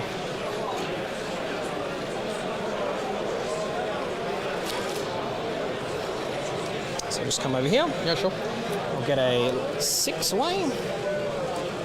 I will figure out exactly what I want to do with them. And here's something we didn't think about here. He's brought this Blighthaller forward, so he's now within 9 inches of this knight here, afflicting it. So he has this little 6-inch bubble here. So now in this mission, your opponent's home isn't worth anything either, is it? Yeah. So in this case, it's purely an aggressive move. He wants to place them here, try and tie up the knight, come and wrap it in combat here, so that his opponent can't be using it to cause a bunch of damage on everything he has left stuck out in the midboard here. It's a really confident move because it sort of says that he's confident all of this just kills these 2 knights, which it may not, but he has enough firepower going into it that maybe he can as well. If he can drop both of those knights, wrap this bottom knight on objective 4 in combat, it's a very open-looking board. The Death Shroud probably don't kill it in one go, but they definitely do some damage. And yeah, so that'll be an interesting one to see how this one plays out. 5. Yep. this? So yeah, 3 go through. 3 go through. Okay. So he's down to 23. Yep. We'll go next with the. So drone number 1 into him. Yes. D6 shots. Nope. 9. 3. 1 hit. AP. 1 hit. Yeah. 1 wound. It's -3. 3 damage on the battle shot guy. I'll re-roll it. Yeah. Inside this time. Yep. 3 damage. Takes it. So he's down to 20. I think he's undamaged. Yeah, he was 23. 23. 23. Yeah, makes sense. The flamer will go into him. Yep. Just gonna con them here. Yep. No, that's all good. 6 shots from the flamers. They're winning on 5s. There is 2 and -2 ignores cover on the big boy. Takes 1 damage each. 21. Drone over here is going to go into him. He doesn't want to make things hard for you, apparently. Yeah, No, he does. He I mean, I'm not making it easy for myself either, though. 1 hit, same as the other drone. 1 wound. -3. 3 damage. Nope. Yeah, 3 damage. 3 damage. At least they're getting a wound through each, right? 18. Yeah. And the last drone, another 1. Yeah. So this is I forgot to use the stratagem, so I just kept playing my turn, and that's how it goes. 1 wound. -3. 3 damage. Rolled a total of 9 shots between the 3 drones. I think he's a Slaneshi Chaos Knight. Yeah, I think he enjoys the pains. Like, he's having a great time here, isn't he? Oh god. I'm going to use a free stratagem. Yep. On the Death Shroud. He's going to throw a grenade into the big knight. Yep. How many wounds has he got? Sorry. 18. 18. We'll do a grenade just to be on this safer side, I think, because I'll tell you what. I'll hold off on them for now. Okay. I'll see how the predator and stuff go first. The predator. Yeah, it's a predator. Yeah. Well, him into him. The Storm Altars, 8 shots. 3 lethals. And 6s to wound. 3 lethals at -1. He does not have cover from him. And they're just 1 damage. 1 goes through. 17. Yep. The Havoc, 6 shots. 2 hits. And 6s to wound, nothing. The Demon Prince next. Yep. He's got 3 shots. 1 lethal, 1 hit. And the hit doesn't wound. So 1 at -2, 2 damage.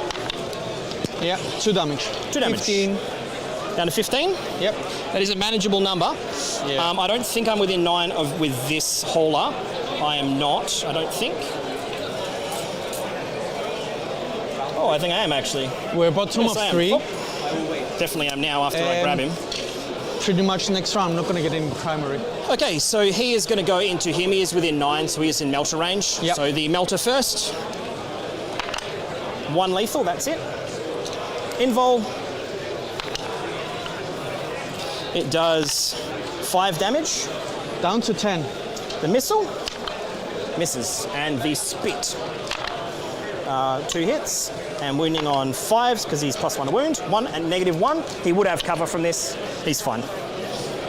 Okay, so how many is he down to, sorry? He's down to 10, so 10. 1 more to become right Okay, there. so let's do the grenade from the Death Shroud. Sure. So 6. There is 4 mortal wounds from the grenade. So 6. Down to 6. And then they will shoot him. Yes. So the free strap from the Demon Prince is gone. I've got 14 shots. 4, 6, 12, +4, or +2, it's 14. Winning on 6s. God damn, these guys love shooting, eh? 3 at -1 save, ignores cover. They gotta be 3, you said? No, 3 at -1. It ignores cover. Yeah, it takes 3 wounds. Down to 3, right? Down to 3. Okay, that's pretty good. I feel much more comfortable with that. Yeah. Makes sense. Alrighty, so that's all them done, that's all them done, that's all them done. So we've got some charges to do. He's on 3 wounds. Let's go first with some Poxwalkers into him. No, let's just do the Demon Prince into both. In he goes with 6. Okay. I'll just put his wounds up here. Yeah. Okay. The Rhino. Let's go these Death Shroud into the big boy, needing a 6, rolling a 5. We've got a CP for that. Down to 2. Rolling a 10. Yeah, right. We'll stay outside of 6 of the the dude for the charge. So should be. Yeah, you're right. Yeah, something like that. Yeah, cool. We will attempt the. He's on 3 wounds, isn't he? Yes. Okay, let's go with both. These are going to charge both. Both. Okay. I think they actually fail with a double 1. That is very unfortunate. I think they needed a 3. They needed a 4. Well, that's how it goes. He's going to charge in. Yep. Getting a 6. If they were reversed, it would have been, yeah. Yeah. The Poxwalker's in as well with a 3. Yeah, they're in.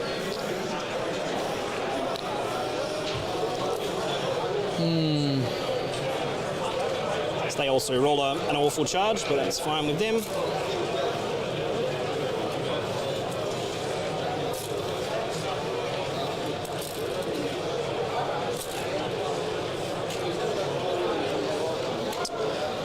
The drone in the back there is going to attempt to charge. He's going to need like a 9 or a 10. He was within 9, so I guess he can join the back ranks of these guys. Yep.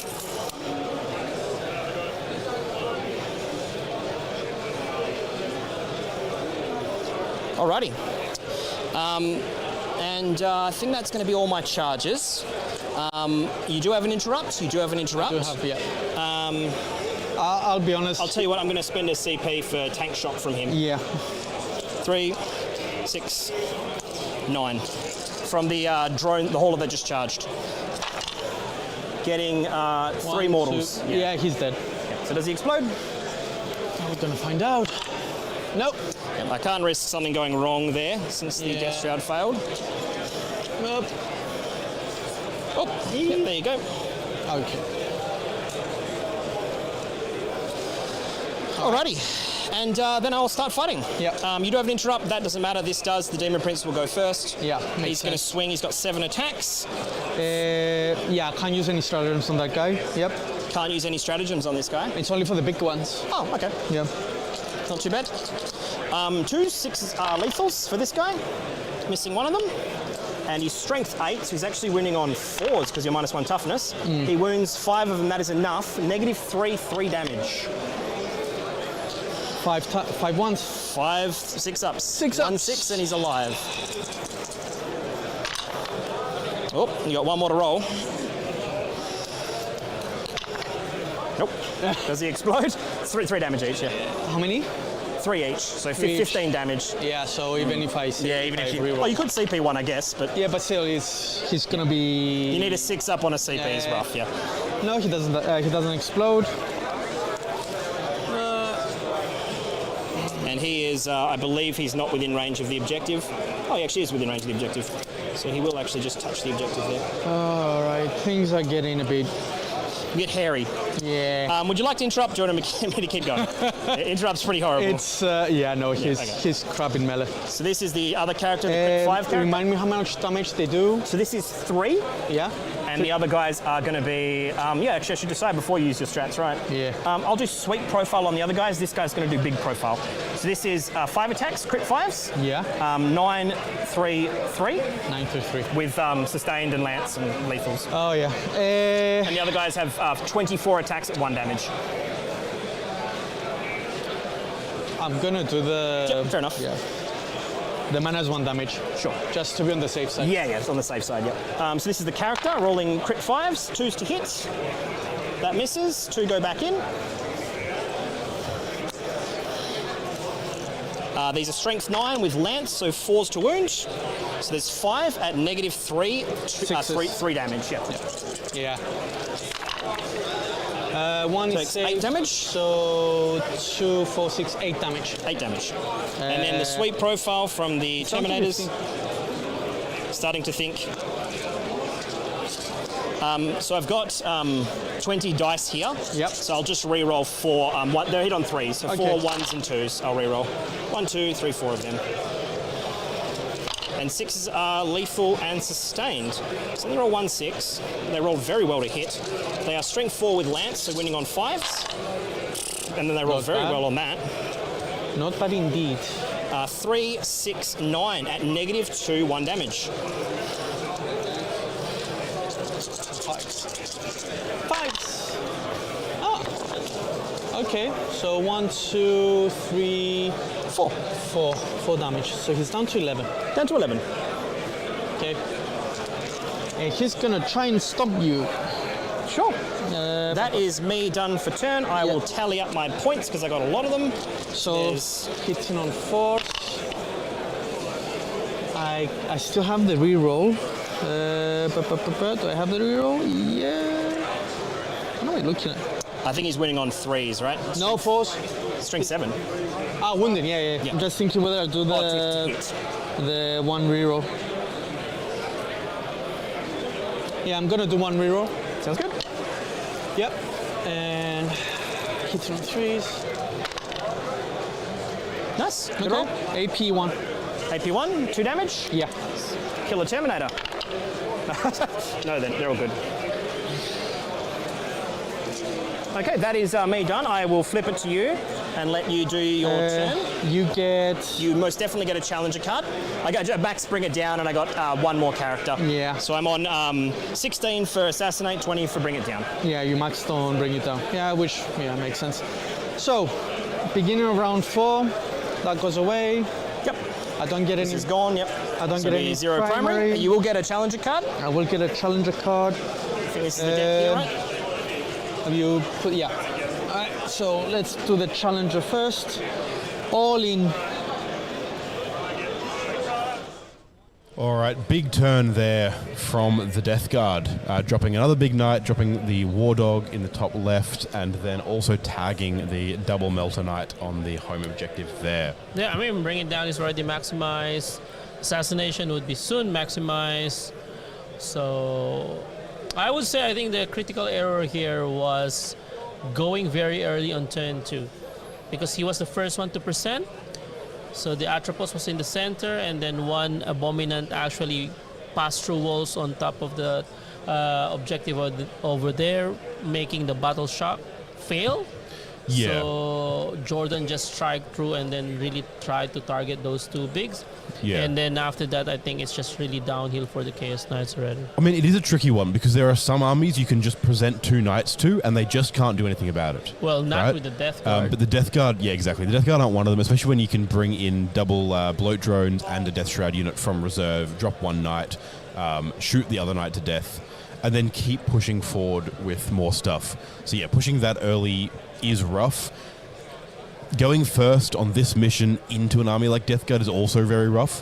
What being he able could have to done actually, be able like, to, I mean, wait a bit. in turn 2, Yeah. he should have not just pushed first, because he has more range in terms of shooting. He should just have bait you to come into the center, and then that's where he wants to engage with. Right. Especially with the Cerastos.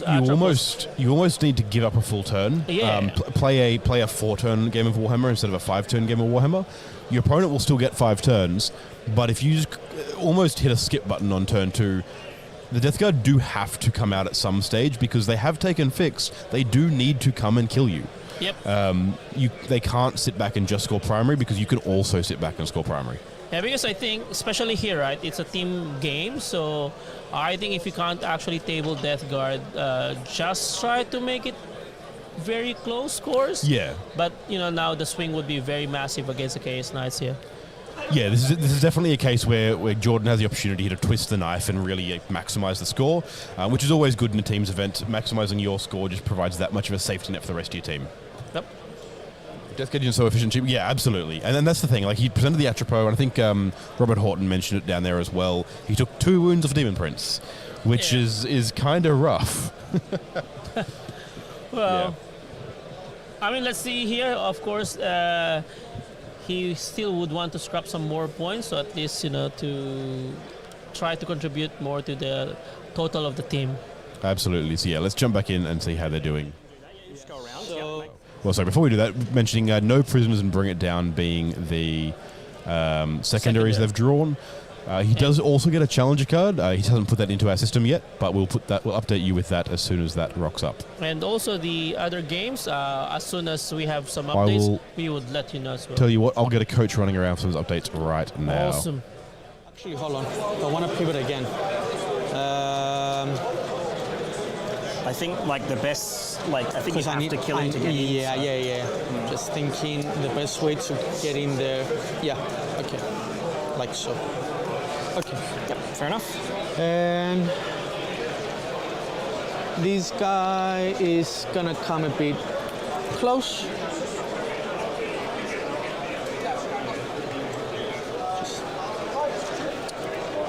Son. Will he be able to? Can you double check? Will he be able to move through there? So just push this out of the way, because I think it's a dice hit. Just a moment. Yep. So it's a dice length.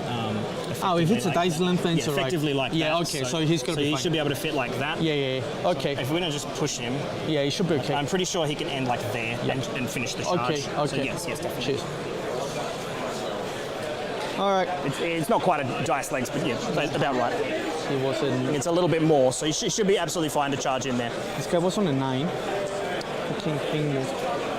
Okay. So he's not gonna move. He moved. That's my movement. Let's do mortals. Yep. So this guy. 1, 2, 3, 4, 5. Everything. Yep. Everything. Okay. Do you want to just go down the line? Yeah. Let's start with that guy. Yep. Yes. How many? 3 down to 3. Okay. The Poxwalkers. Yep. They get 3. The Phenopanes on the Poxwalkers. Yep. They take 3. All right. Demon Prince. That's the important one. Yep. Goes in. 2. Phenopanes on the Demon Prince. Yep. Takes 1. Okay. And the Rhino. The Rhino takes 2 on the Rhino, down to 5. Okay, let's do a battle shock on the Demon Prince. Yep, makes sense. -1. And -1, so he's 6, goes to 7, he's fine. Yep, and sorry, mortal wounds on the Death Shroud, yes. Yep, how many? 1. 1 goes down to 3. Okay. So, shooting. Yes. He's gonna shoot the big gun into the Demon Prince. Yep. Actually, everything to the Demon Prince. Everything into the Demon Prince, makes sense. 2, 4.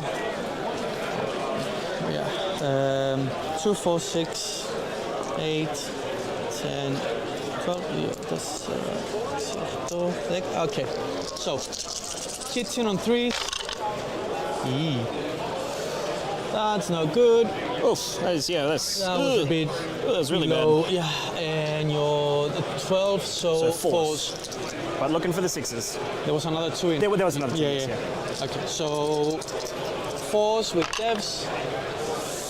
2 saves. He has a 2+ armor save, so he will just be taking 2 ups. He's fine on both. Yeah. And on 3. Stubborn. You see, wishful thinking, but it's going to take a wound. Very wishful thinking. 6s? Hold on. Let's see. Nope. Okay. So this guy is going to shoot.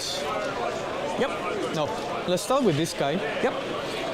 He's melta into the Death Shroud. So it's the infantry in combat. Oh yeah, sorry. Keep on forgetting. So you can do Havoc, I think, and I don't think he's got another option to shoot anywhere. He is within 18 with that guy. You could have just put him. Here, so he could shoot. Yeah, but I want to make a long charge if that's. I'll rather do the short charge. Okay. Let's do the indirect though into that guy. Sure.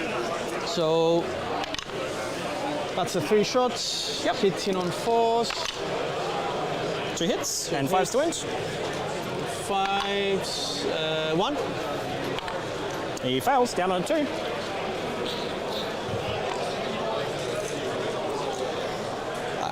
I know I said before, don't split 5. You greedy, especially at -1 to hit. It's very tempting. I could use, hold on. Probably, how many wounds he's got left? The Demon Prince, he's got low knock. 11. Low knock. Huh? Low knock. Yeah. No. I'm just thinking. Oh, he's got 7 left. Okay, if I charge. That's just his free strategy. Yeah, I'll try and do a battle shock, so I'll need 1 CP. And in case, which most probably I'm not going to kill him, I'm just thinking whether it's worth spending the CP for rerolling once.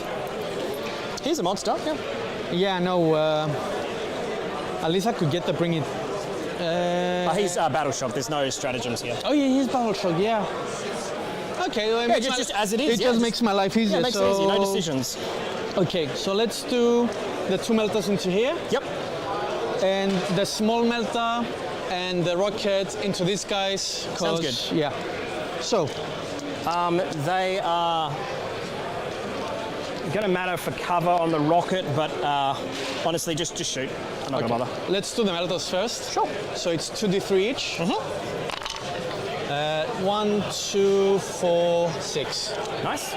And 4s? Hitting on 4s now, yeah. 4s, yeah. With a free reroll. With 1 free.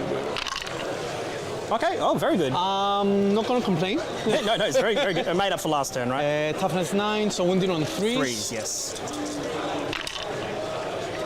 I'm going to keep that, so it's 4. 4? Yeah, I think you do get cover. It doesn't matter, it's neg 4, isn't it? Yeah. Is he within melter range? That is a really good save roll, but... no. No? I don't think... Hold on. He is, actually. Sorry. He is, so he's just instantly dead unless I pass this save. Yeah. He can just die. I'll roll the explosion. Nope. Okay. All right. So, let's do the rocket pods first. Yep. On 4s. I'm gonna reroll 1. Sure. Nope. 1 hit and T7. T7, strength 8, I think. 8. 3s. Yeah, so 3s. Nope. And the melter? The melter. Hits and 3s. 3s. Yep. Oh, sorry. Yep, fails the save. You want to reroll it? No, that's fine. I failed the save. You need to roll a 2+ to kill. Yeah. So I'll remove the one. It is the sergeant, but it'll be the one that's getting charged. Okay. Charges. Yep. He's gonna charge the Demon Prince. Yep, just the Demon Prince. Yeah, cause if I manage to kill him, I will be. If you make this charge, I'm just going to heroic. I don't think he's going to touch the objective, but yeah. If I try to hold on. Thing is, I need to before you decide, where you want to go. I need to touch the objective. So this is just a 2. If I come into there, so if I do both of them. Yep. Do you want to just grab a base and see if it can fit? Yeah. Up. He's got a magnet. Magnets on his base. Yeah. Where's the base? You did have a black one earlier, didn't you? I do have one. I don't remember where I put it. There it is. Cool. So I'll just put a dice. I'll put a dice at the back of him, and you can check where he can fit. He fits here, but he's still not touching the objective. Yeah. So he'll need to just charge the Demon Prince, kill him, and kill whatever else I heroic him with, and then pile onto the objective. It's gonna be tough. It's gonna be tough. It's gonna be tough. But I've got no other. Sure. I'll put him back for you. Yeah. Cheers. The charge is like guaranteed. Like we're just gonna charge the Demon Prince. Sure. Yeah, easy. 7. I'll let you sort him out. I'm going to free stratagem from the Demon Prince on the Death Shroud to heroically intervene. Okay. Going in 9 inches. They have redeemed themselves from last turn. I will spend the 1 CP to Battle Shock? Tank Shock, the Demon Prince. Oh, yeah. Before I do this. Yeah. That's all good. Yeah. So Tank Shock the Demon Prince. You are -1 toughness, so you only 10. get 10 dice. Okay, Leo Tessera Exi of Do.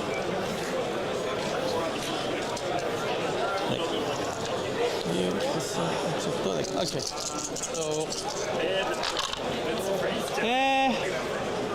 only 2. 2?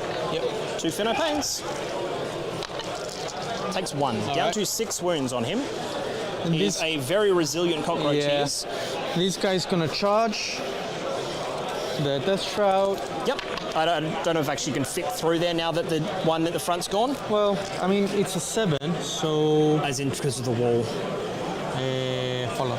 Like, as in, I think he could have reached an inch, but I don't think he's getting his entire base through that gap. Because that's got to be like that. Yeah. No, because it goes through You can't go over the walls, yeah. Yeah. Okay. Yeah. Bum, bum, bum, bum. So that is that. This was a waste.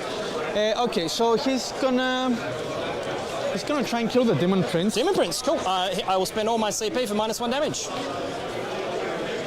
And I'm not gonna do the rerolls. He's still... So I'm probably gonna need them for the -1 damage. Sure, yep. So 3, 6, 9. Hitting on 3s. Yep. Sustain. 2 go out, 3 come on in. Very nice. And hit wounding on 5s because your toughness 12. Yeah.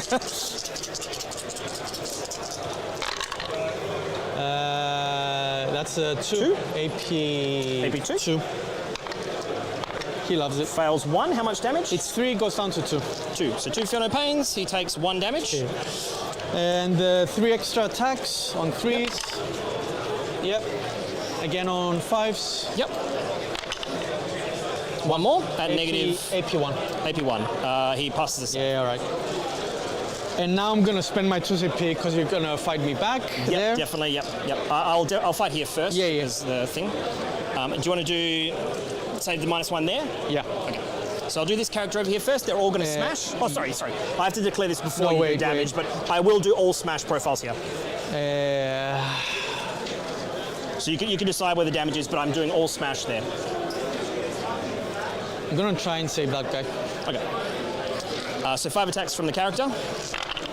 2s, 5s are sustained lethals. So 1 goes back in. And then he's strength 9, no lance this time, so 5s to wound. 2 at -3, 3 damage. Takes 6 damage. So he's down to 5 now. He's down to 5, and then the 2 Death Shroud with him. 2s, 6s are lethal and sustained. And 1 goes back in. And then these are strength 8, so 5s to wound for them. Rolling a collective 3 at -3, 2 damage. So if you fail all these, he dies, right? Yep. Okay, good luck to him. Down he goes. Does he explode? No. Oh, well. And they will stay where they are. Yeah. Okay.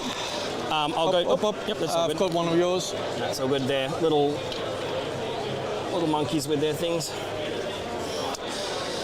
They'll stay where they are. I'll go over here next. Sorry, this should be on my time, not yours. I'll go over here next. My character will go first. Yep. You're assuming you're doing the -1 damage here? Yeah, I did it, yeah. 4 hits from him. He has strength 10 with lance, so he's wounding on 3s, and 6s are devs. Just 2. Lance? Because they charged. Sorry, you're doing the... I thought you were doing the Demon Prince. 2? 2 at -3, 3 damage. Nope, so that's 6 damage. Goes down to 4. Yeah, it's a total of 2 each. Right, because -1 damage? Yeah. Yeah, 4 damage. Yeah. So 22. And the Death Shroud, which would have swept, sorry, because you already used you didn't use -1 damage in the other place. So they will be sweeping. So I'll be re-rolling 4 of these, 1s and 2s.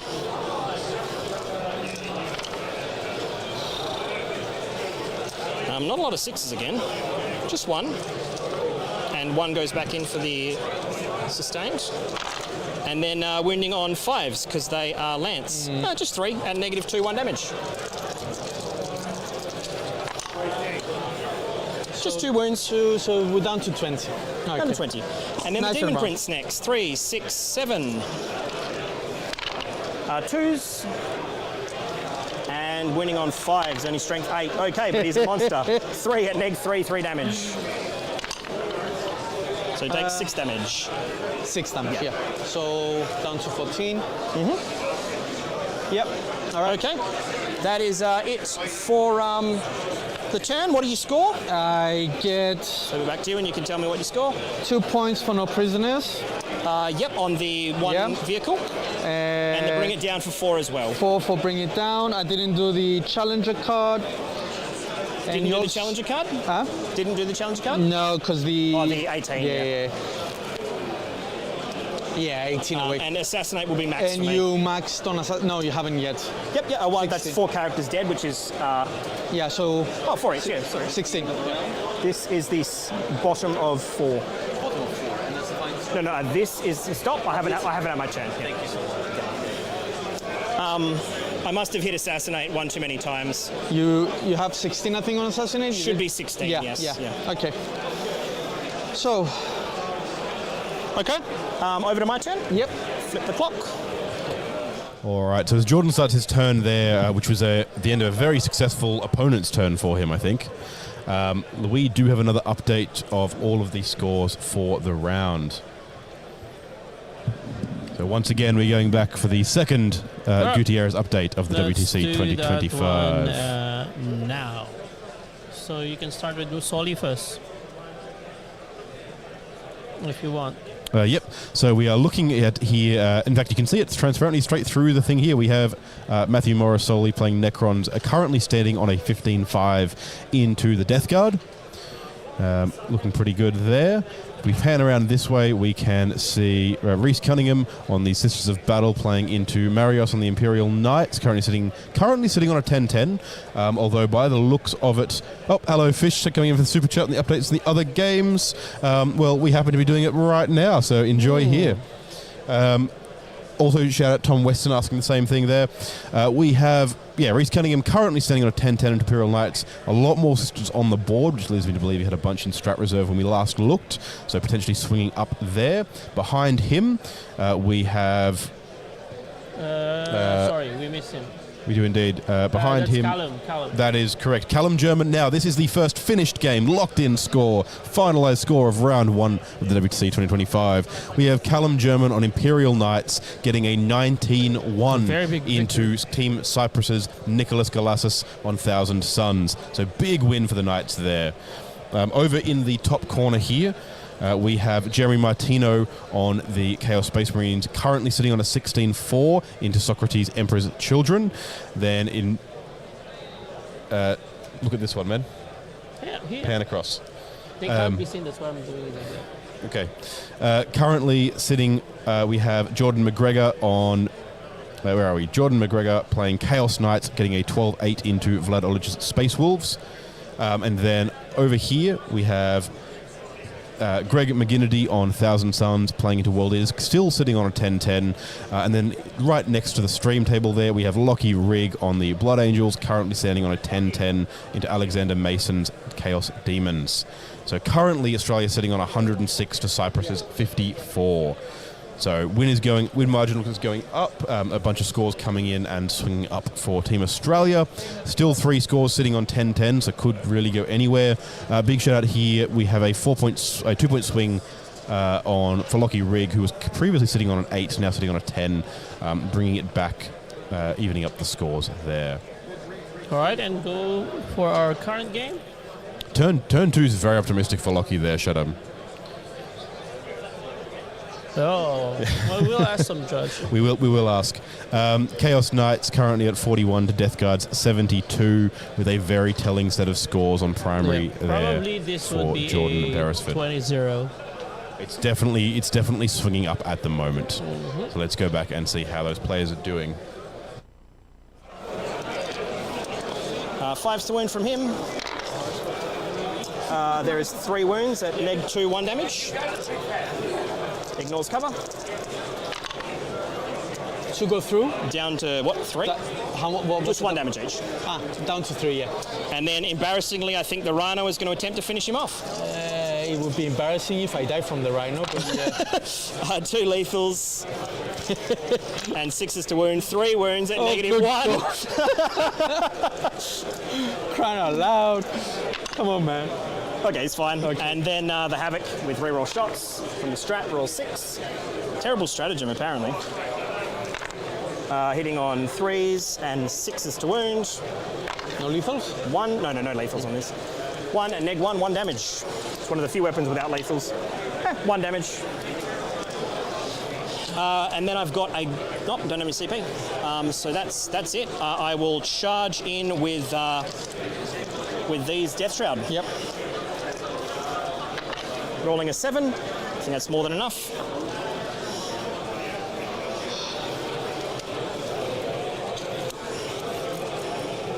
So he will touch. He will get to here. He will get to here. They'll fight. I'll roll the character first, and then we can call it good. 2 lethal sustained, 1 hit, so these go back in, and then wounding on 4s. 3 at neg 3, 3 damage. Cool. That's my turn. He's dead. Yep. Does he explode? You know what? Just for the yellow bit.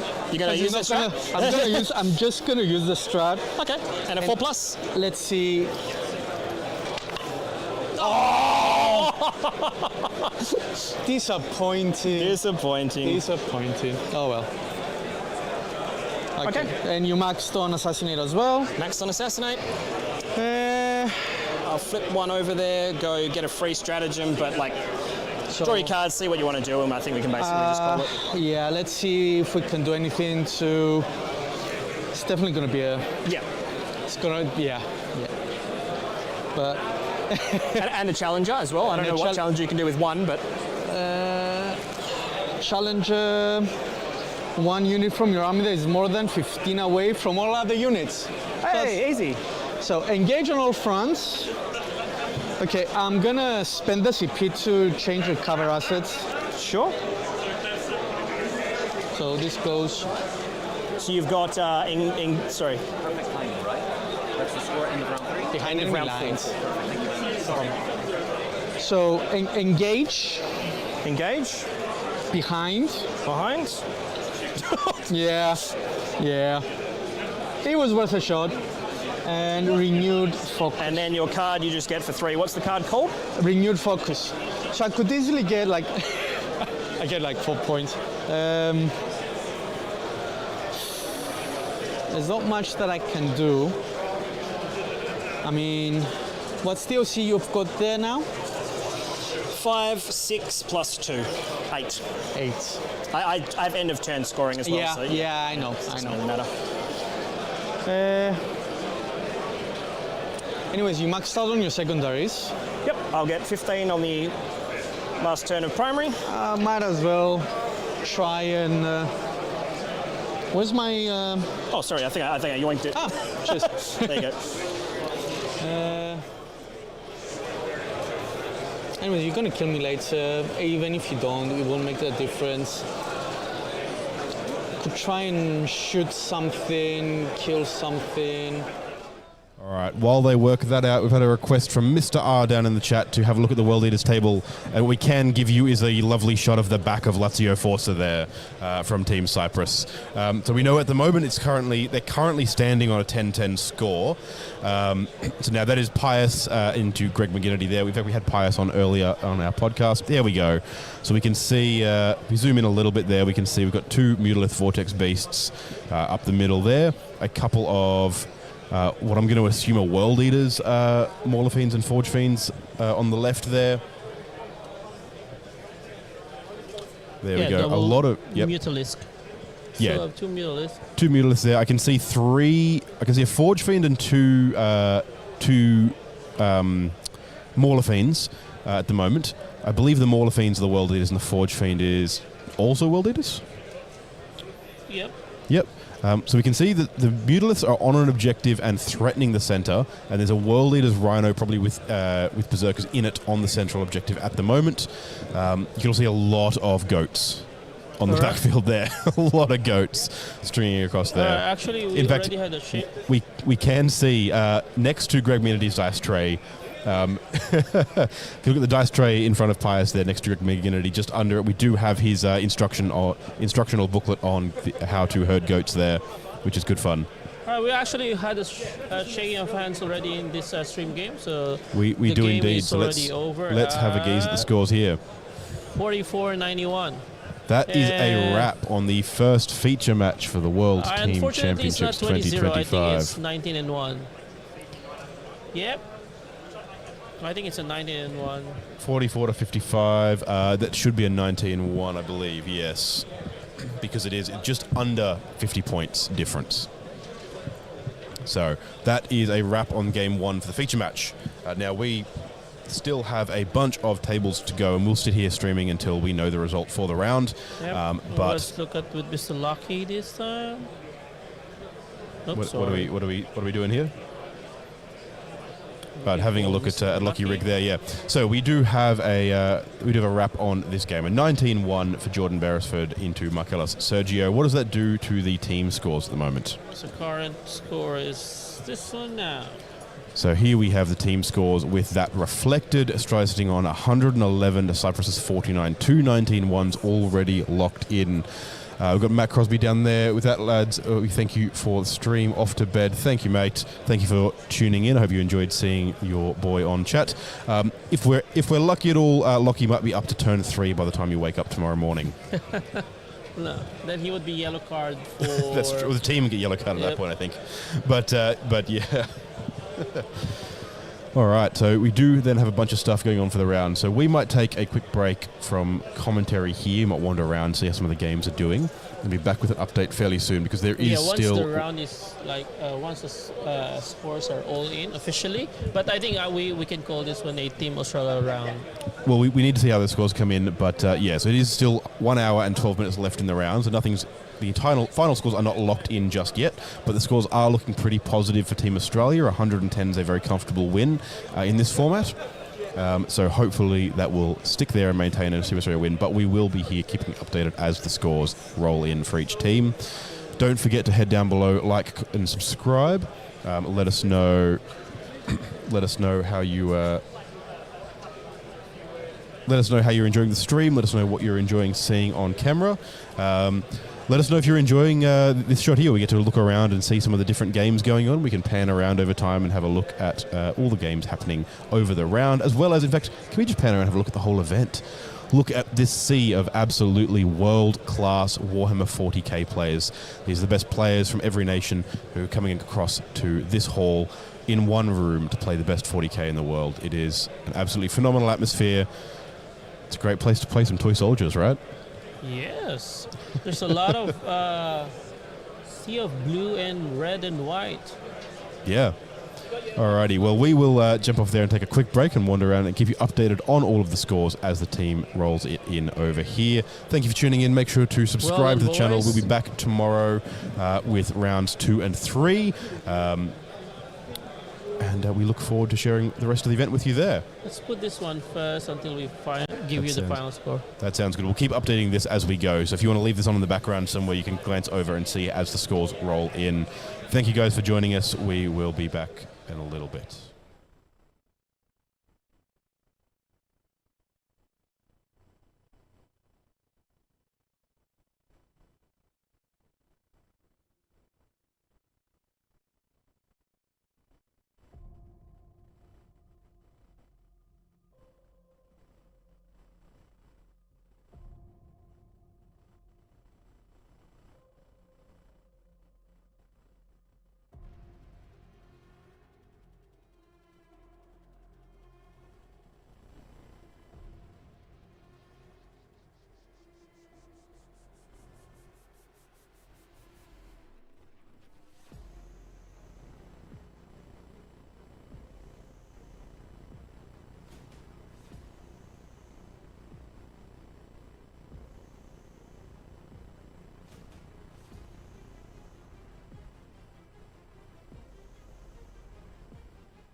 G'day everybody, and we are back. Let's pull up the team scores and have a look at the end of the round. So we do have the final scores locked in for Team Australia versus Team Cyprus for the first round of the World Team Championships 2025. Yep. Do you want to run down what everyone scored, Laurence? All right, so basically it's like a only one loss for Australia here. Let's start first with Imperial Knights versus T-Suns, 19-1 for Aussie. Depta Sororitas against Imperial Knights, 14-6. T-Suns versus World Eaters, 13-7. Another 19-1 for Blood Angels versus Demons. Knights 6 against Space Wolves, 14. Our only 20-0 is CSM Jeremy Martino versus the Emperor's Children. Necrons 19-1 against Death Guard, and our own Death Guard is also 19-1 against Chaos Knights, which we saw in our stream. Absolutely, so the feature match there was the one we got to watch.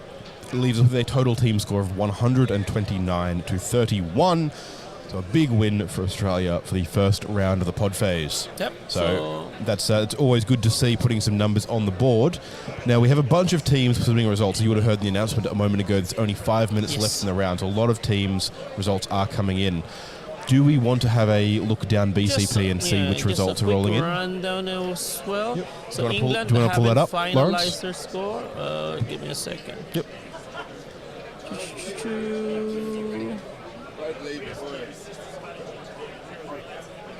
Alrighty. No. Where is it? Where is it? So we're just pulling that up now so we can run down BCP and have a look at everyone's scores as they're coming in.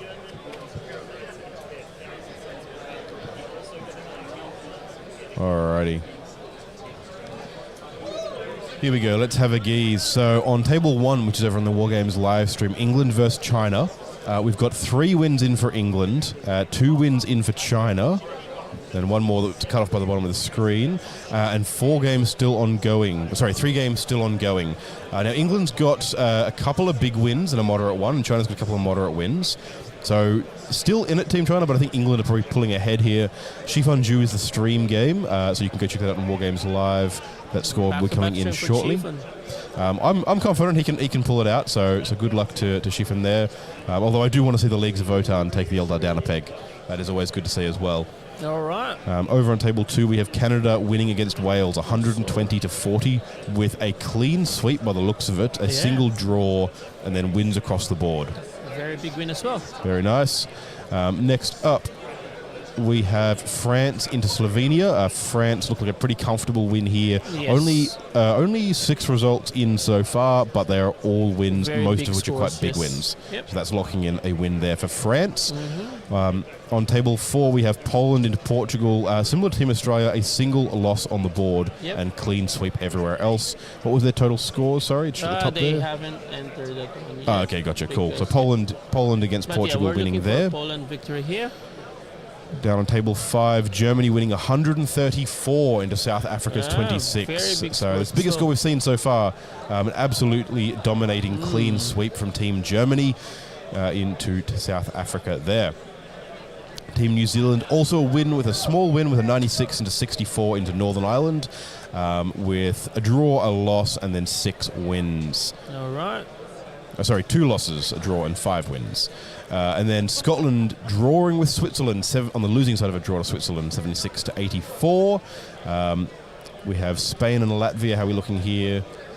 Looking for 1, 2, 3, 4. So Spain with... I think Spain will Spain take with it. 5 wins. Depends on how big those wins are. Can you quick It maths looks... I'm doing some very quick maths here. It looks like Spain has a small victory over Latvia here, but not a particularly decisive one. Yeah, I think they will take it.